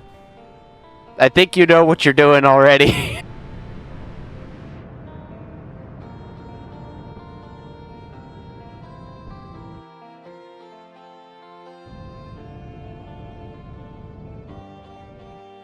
Alright, there we go.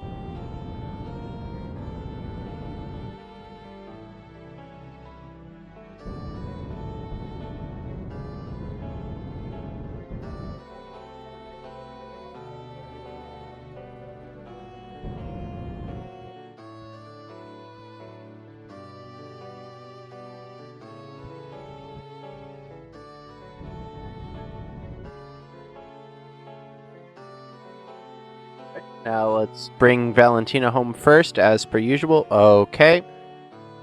Okay.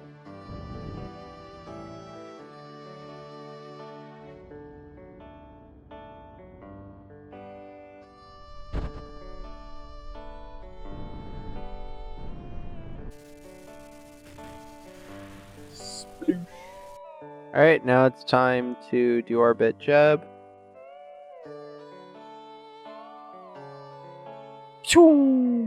Boing. I like how the wingnut is actually like simulated. That's really funny.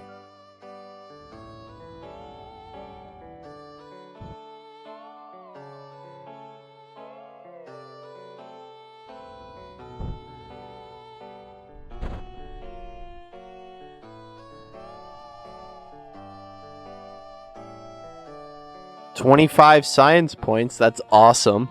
Man, these contracts are starting to get pretty good. This is awesome. Okay, so I think I'm going to unlock general construction with my 50 science points. Since these parts are pretty good, I can use the crew cabin to bring passengers up into space without incurring too much drag. I get struts, which is huge, but also I get the engine plate, which is a great way for me to not have drag at all. But most importantly, it unlocks advanced construction as something that I can purchase, and that has the fairing.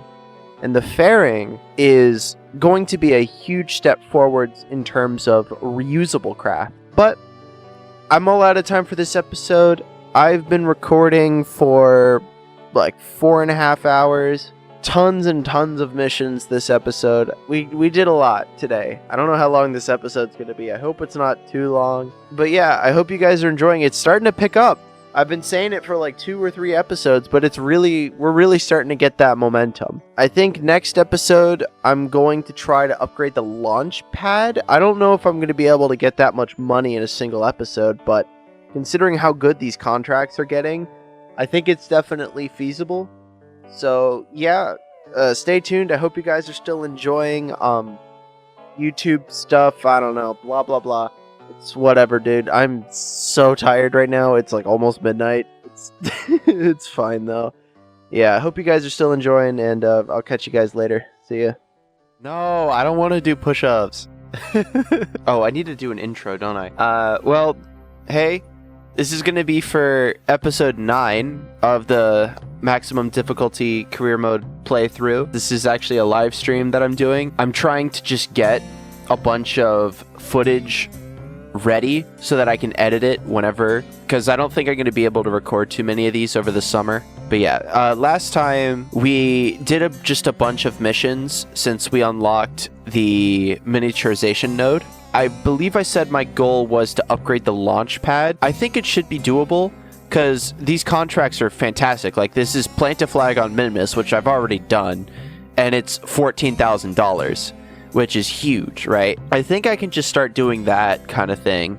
Oh, test the skipper at the launch site is $1,000. I'll just do that really quick. Hold on. All right, so yeah, I'll just do this plant a flag on Minmus thing for now, and that'll be nice and simple. So I'll just go ahead and get that going. All right.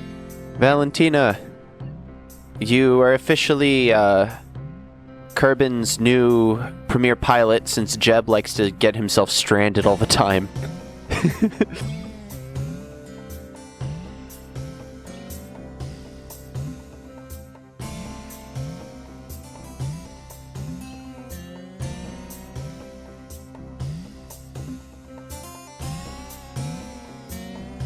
Okay, now we're in orbit.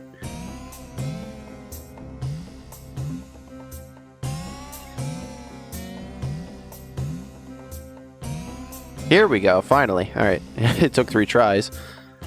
Alright, let's do a little correction here to get... There we go. Alright. Oh, that mountain's a bit bigger. Alright, that should be good. I'm gonna try to land pretty close to the... Well, no, let's just land in the middle of it. We have enough fuel. Bonk. Sweet. Alright. And so now we just gotta plant a flag really quick.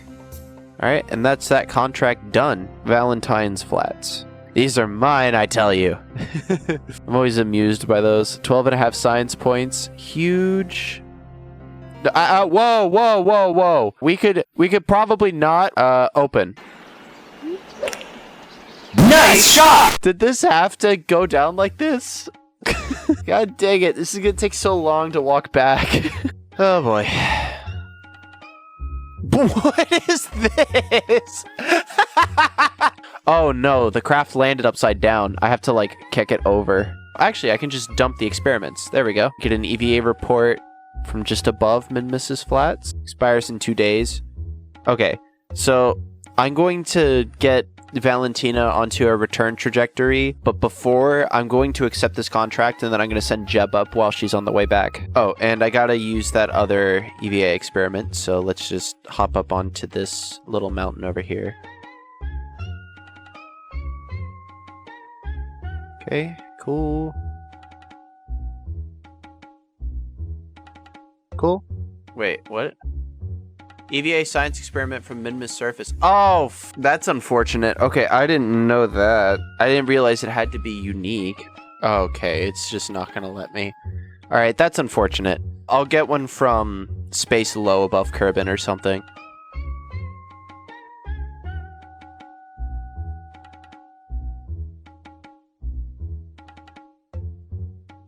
Alright. Now, okay, so let's get that return trajectory prepared. Okay, there we go. Okay, so Valentina's on her way back. We're not going to get to periapsis for a couple days, though, so I'm going to get that MUN mission started. Oh, and science data from the surface of the MUN. That's also doable in the same mission. So let's accept that. All right. This is take one. Definitely take one.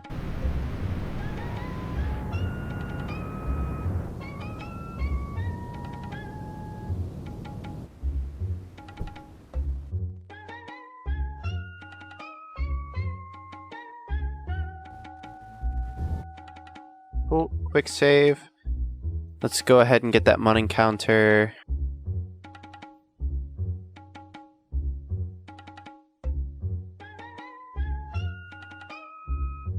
Alright, that looks much better. Very nice. Oh, a little late. It's fine though. Alright. Oh, what's in the reflection on Kerbin? The spaceplane hangar? What am I looking at? East Farside Crater is this one, I think. I'm trying to land on this rim over here. Bullseye. Oh, okay, it's just not going to stay upright. It's fine. I'm going to come up here onto the ridge and plant the flag. Sweet. What should I call this place? Yeah, War Forever, sure. Not so sure about this one. So let's do some science now.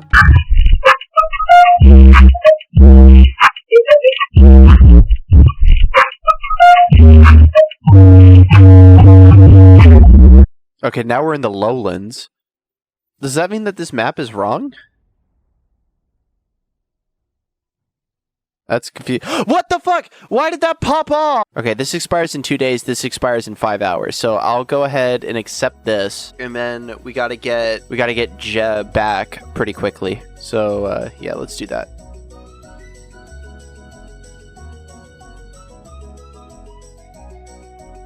All right, go to like here-ish. Okay, that should be good. Let's do 40 kilometers, and Valentina's still a ways away. Board. There's just not enough time to do that. I was gonna see if I could do EVA experiment kit from Kerbin's upper atmosphere, but like there was just not time.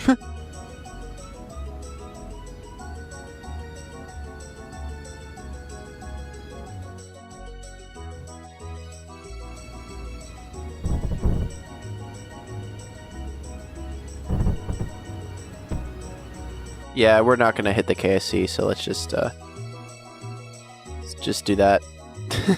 We love making Jeb go unconscious temporarily.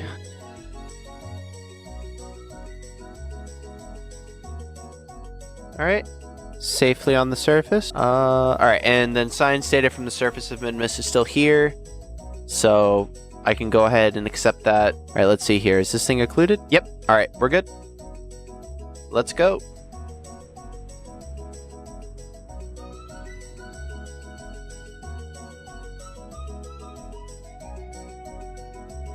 Alright, here we go. And we're going to re-enter Valentina. Oh, wait, actually, I just realized when we re-enter Valentina, we're going to get that contract for science data from the surface of Minmus, because she has some of that. I guess let's switch over to her then.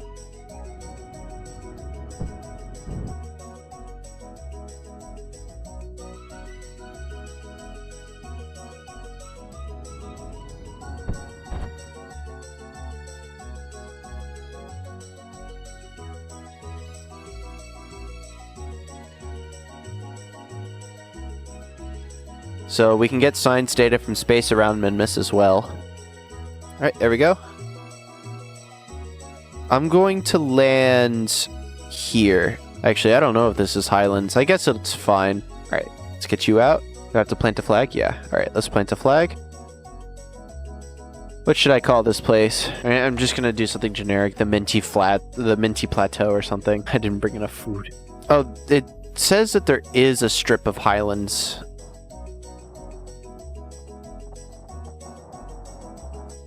Oh, what? I found it. Okay, what the...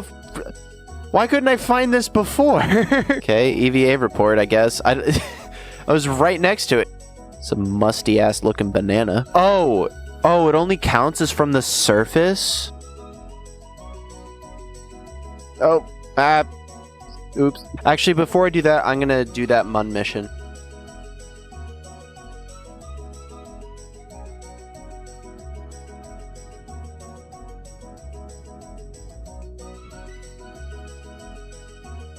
That should be good.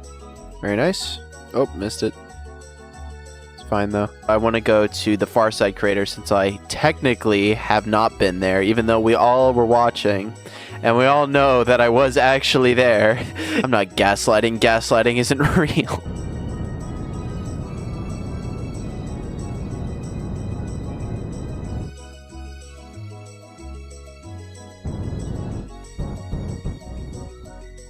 Alright, let's see. Nice. Far Side crater. Hop on out there, Valentina. Cheeseburger. Yeah, you know what? It'll fly. I'm gonna call this the Cheeseburger Basin. I'm hungry. I'm very hungry. And then if I can get airborne. Another EVA report from space just above. Oh, we're gonna head plant. Bonk. If the KSP video doesn't have a faceplant in it, is it really a KSP video? Tell me really. I went to the Mission Control Center and accepted new contract. I need to announce this stuff more often. So now we just gotta get one of the two home. I'm gonna start with, I'm going to get Jeb started and then I'm gonna fly Valentina back home. Cool. Alright, that's good. Now let's go ahead and return Jeb. Alright, let's get Valentina on a trajectory. Maybe not a good one, but just a trajectory.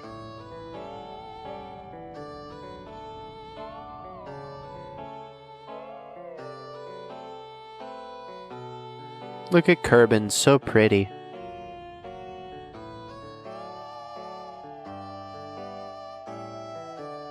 Okay, that's a pretty good periapsis.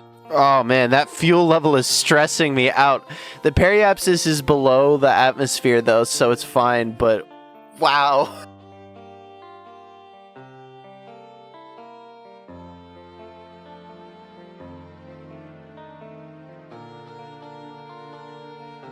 We're going to switch over to Jeb now.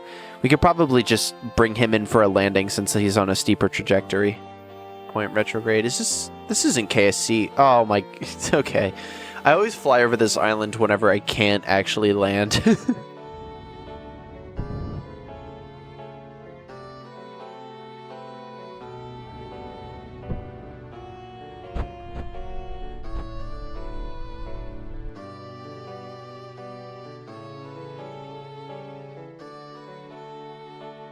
Alright, there we go. Alright. Got 11 science points, basically. We're almost ready to unlock the next tech tree node. I'll accept the Minmus one for now, but I still gotta deorbit Val, so I'll accept that and then get the Mun one later. Alright, back to this. Most fun part of this mission. Just slowly watching the line go lower. Proton should be decaying about now.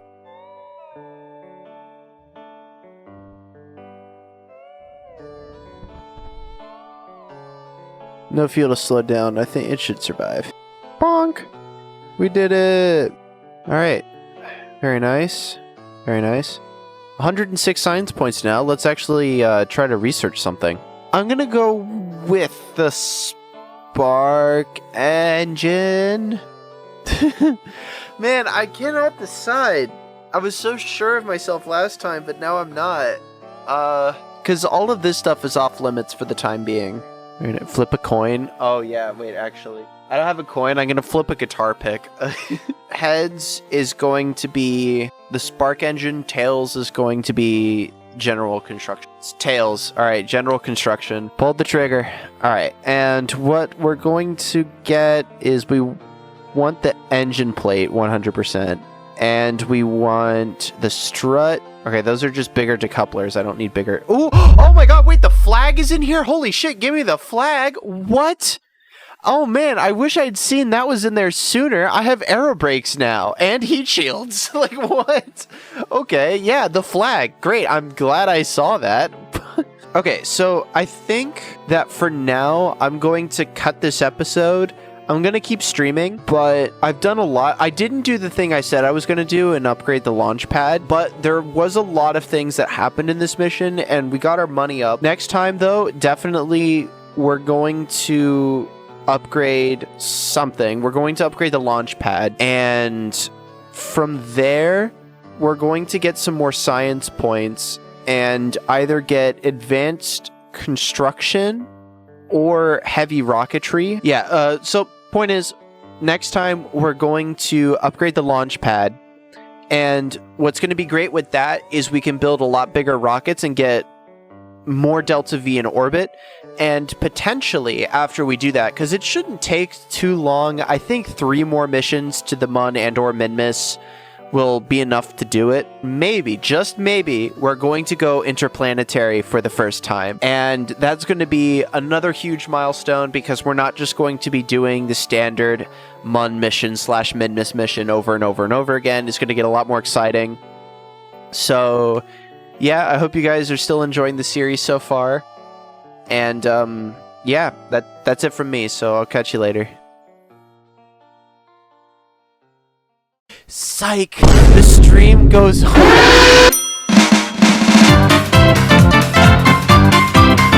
Welcome to episode 10. Alright, we're doing this right after episode 9 because I'm having a lot of fun with this. Where we left off, we're going to go ahead and accept this contract to go land on the Mun, and we already have one active to land on Minmus. We just unlocked the engine plate and the struts and the flag. So we're going to open up our...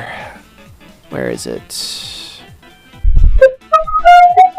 For right now, I'm mainly just focused on getting money so I can upgrade the launch pad. And I'm also going to go ahead and add in one of our new parts here, which is the flag. Though I have to double check if it's actually occluded, because there's some weird checks with flags, because when it checks for occlusion, it uses the largest version of the flag instead of the one that it's actually using, which is why they produce so much drag in the first place. Alright, flag's occluded. That's good. Let's get Jeb started on his way to Minmus, because then we can start the Mun mission and finish it during the transfer. Alright, I was a little bit hasty with that turn.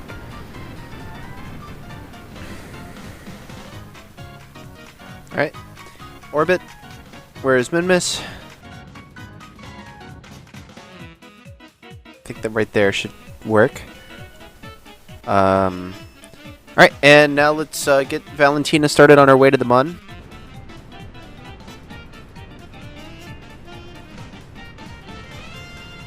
It's just hard because, like, you have to pick, like, a pretty particular ascent profile. You want to have as much Delta V in orbit as possible, and so it's just finding the line between turning too quickly and not quickly enough. Alright, That's orbit.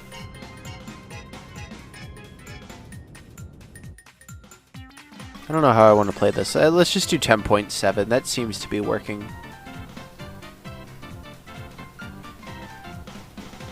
Alright, very nice.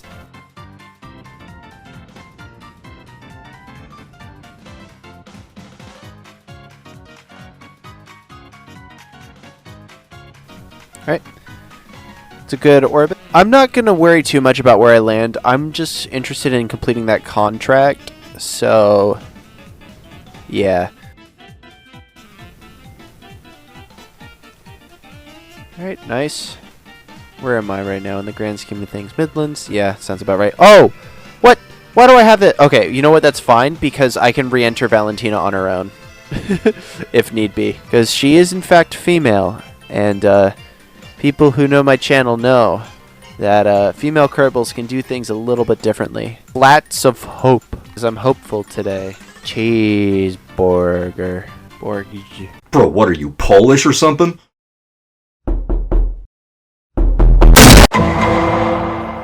Alright, cool. Let's go to the Space Center. Science data from the surface of the Mun. This is exactly why I always check. I am currently on the Mun. Boom. I'm not going to get any science points, but I am going to get some money out of it. So that's great. So now let's just get back in and get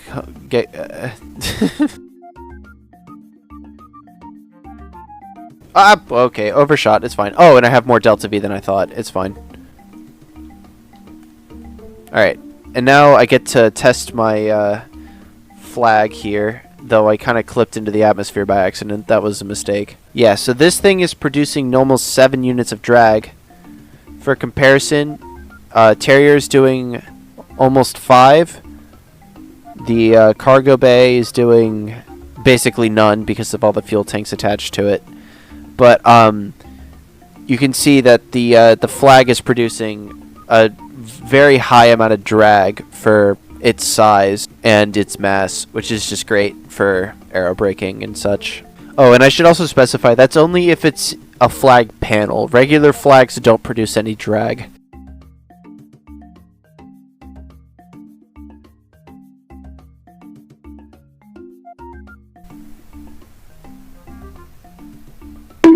What? I just did this! Well, I got another plant of flag on the Mun contract right here anyway, so... Okay, we got lucky. I could still get more extra money out of that, but... Whoa. How long... 5 days? Okay, I need to plant a flag on Minmus very quickly, so... Alright, well, that contract is gone, but there's probably going to be another one available.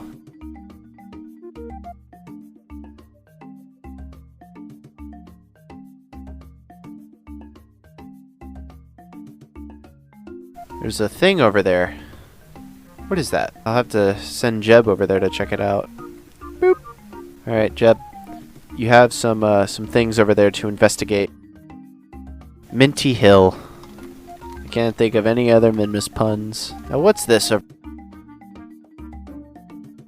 Oh, pick up green sandstone. Hello. I can collect my rocks. Start my rock collection. 15 science points? What? Okay, wow, alright. Apparently rock collecting is very good for research. I was gonna say the economy, but that doesn't make sense. Oh, bring green sandstone back with you. Alright, that's... Yeah, I'm gonna do that, because there's more likely than not gonna be another plant the flag on the Mun contract when I get back. So... I'll get the science data from the surface of the Mun later, but since I found green sandstone just by happenstance, I want to do this first. Nice. Alright, 15 science points. So we're going to accept this contract here. Hey, I'm just going to jump in here from the future. The contracts are starting to get kind of slow on the series, so I'm going to speed through a few of them here. If you guys want me to start cutting out more of the contracts and getting to the more milestone level achievements, let me know. Because I could do some contracts off camera and show what I did to speed up the series just a little bit. Because it's starting to get a little bit stale for me editing-wise in terms of cutting out contracts and stuff. So let me know in the comments. Alright, we're over 200k funds. We can absolutely get the launch pad upgraded, which is so great. We got 19 science points from that, which is also so great. Let's see here. So we now have the ability to unlock the fairing, which we are absolutely going to do. Yeah. All right. So we're going to unlock the fairing. Just like that. We're going to get the fairing, the 1 to 3 tricoupler. I think that's going to be it. So now we're going to leave the facility and we're going to upgrade the launch pad. Got 15k funds left. We can now launch crafts up to 140 tons, which is just so much. I believe it's time. It is time for us finally to go interplanetary. So we have this contract right here where we can explore Eve, and we're going to accept it. So first things first, we need to pick our ejection time. Alright, there we go. Alright, so I've put this thing together. It's got some crazed trickery going on. Oh man, this thing handles like a bus. Oh.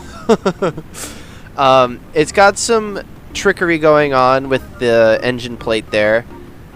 So this thing produces like next to no drag, because also the fairing is a root fairing, so it also produces next to no drag. There's a lot going on here. But once this thing's in orbit, I doubt it'll actually have enough fuel to bring the craft all the way to Eve. So in addition to all this, it has a docking port on it for refueling.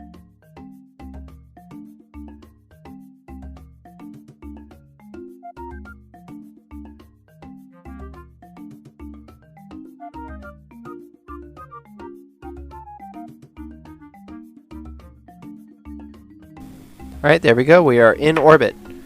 So now it's time to send up the refueling craft.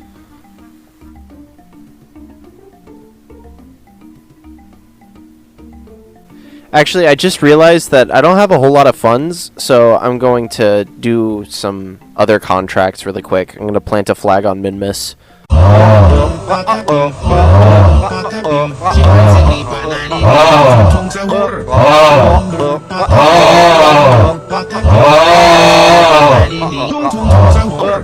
Alright, it is quite a few months later. I went out for summer break and did a lot of things that were not this series, but hopefully the point is I'm back.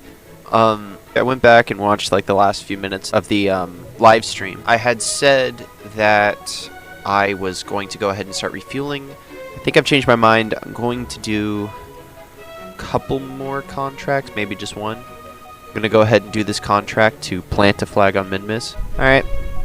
Slap this guy together. Hopefully this will be good to get me to Minmus and back. Oh, and I finally uninstalled Kerbal Engineer and MechJeb, so that's that's not going to be an issue anymore. I made a new instance without him in there, and yeah, so now there's no like risk of me like accidentally just like playing the game with it on and having to restart. So that should streamline things quite a bit. Slow me down, please. Shit! Alright. We're not recovering it. It's not happening.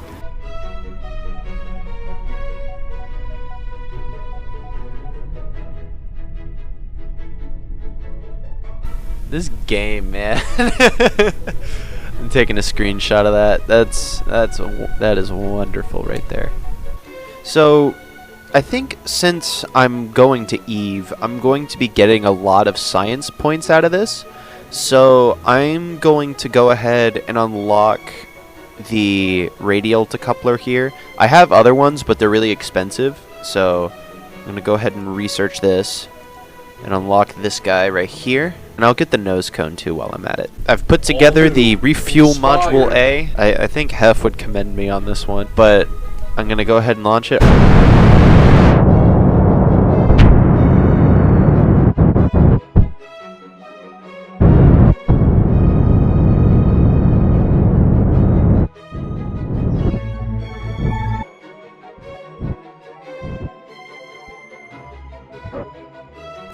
Oh, I can't cross feed. Oh, wait. That kind of messes things up a bit. Okay, that's odd. It cross-feeds, but it has to be attached. I think I can make this work. Got refuel module B here. I found out the hard way that I can't transfer fuel through a docking port yet. So I just have to add tanks to the Eve craft that's in orbit right now. And I think just a couple of these should be fine. And if not, I'll have to do another contract or two and send up another one, because these guys right here aren't super cheap. Alright, so I went ahead and I checked the numbers, and I currently have around 4,000-ish meters per second of fuel. Unless I'm wrong, I believe that will be enough. I need 3,100 meters per second of velocity relative to Kerbin. So I'm going to go ahead and do that now.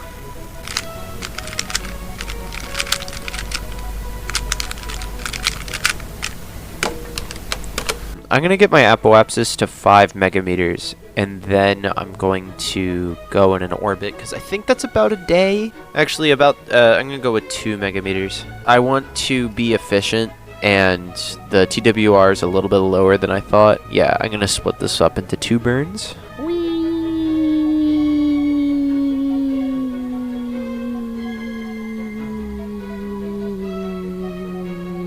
Alright, let's do it.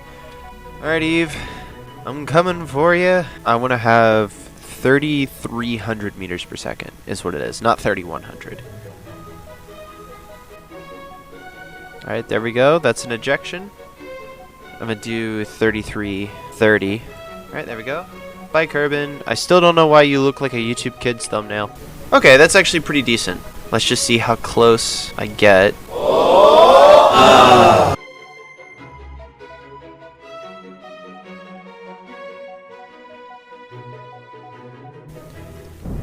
Yeah, this has been a bit of a tedious process. I'm just restarting over and over again until eventually I get the trajectory that I need.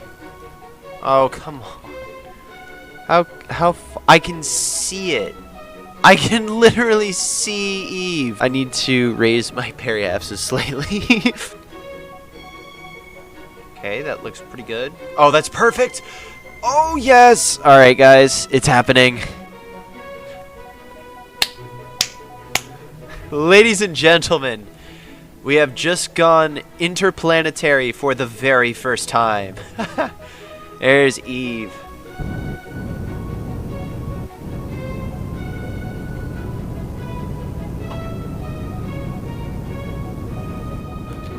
Oh, a little too far. I think that that's fine, because we still have well over 1,000 meters per second left. Let's go ahead and do some science. 2.5 for a crew report. I think that's about the same as it was on Minmus. 12.5. Yeah, so it's the same as over Minmus, and that's just from far from Eve. So like we're gonna get a lot more coming up here. And I want to do EVA science close and in Eve's atmosphere. So we're gonna wait until that. As it turns out, Bob cannot survive an EVA science from the upper atmosphere going at the speeds that we're going at.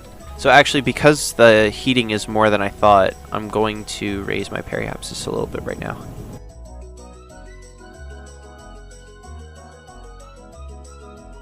And I'm going to attempt to get an EVA report with Bob. I have to only get out above like 89 kilometers or more. Alright, now, quickly. EVA report. Got it! I didn't even see how much that was. Hold on. Just above the Explodium C5. Science. Alright, that's not too bad. We are done with our Eve shenanigans. Now I have to go figure out Kerbin. Ooh, alright, that's pretty bad. I just have to take my time with this one, I think. My orbit is almost exactly the same, so I need to raise my periapsis.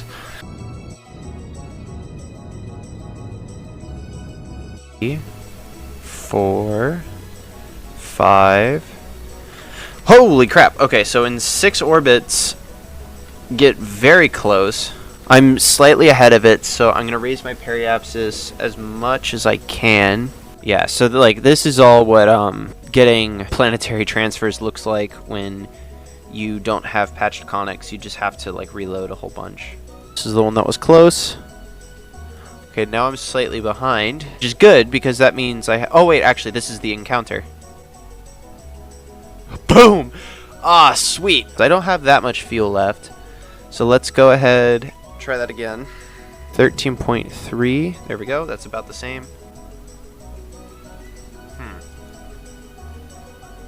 Not much better. Oh, we're fine. Okay, I didn't need to do all those quick loads.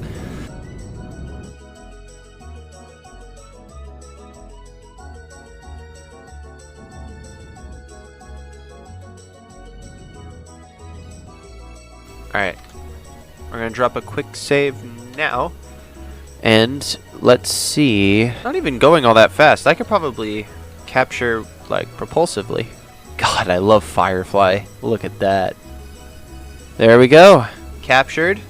I hope I land on land, because having parts survive is easier when it's on land. Maybe the Terrier will save me again. I'm surprised I didn't use more electric charge throughout the mission.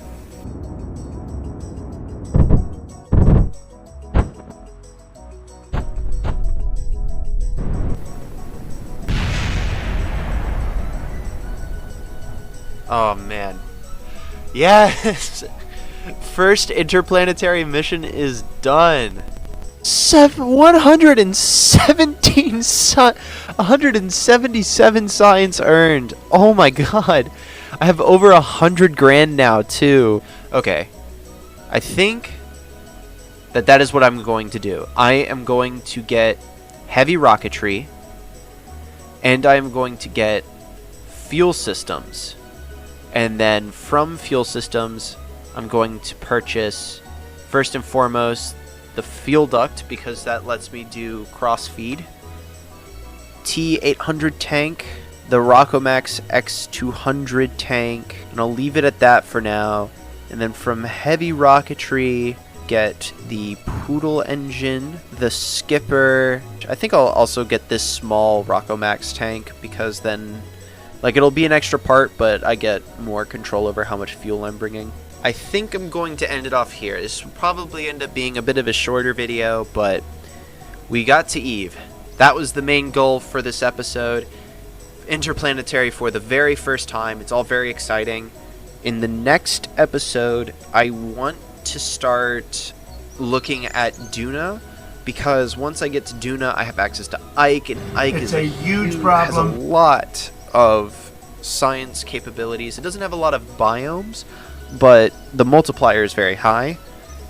But I'm probably just going to start it off with doing a bunch of these contracts right here. So I'm going to probably want to do science from Minmus, and then planting a flag on Minmus, and just getting my money up as much as possible.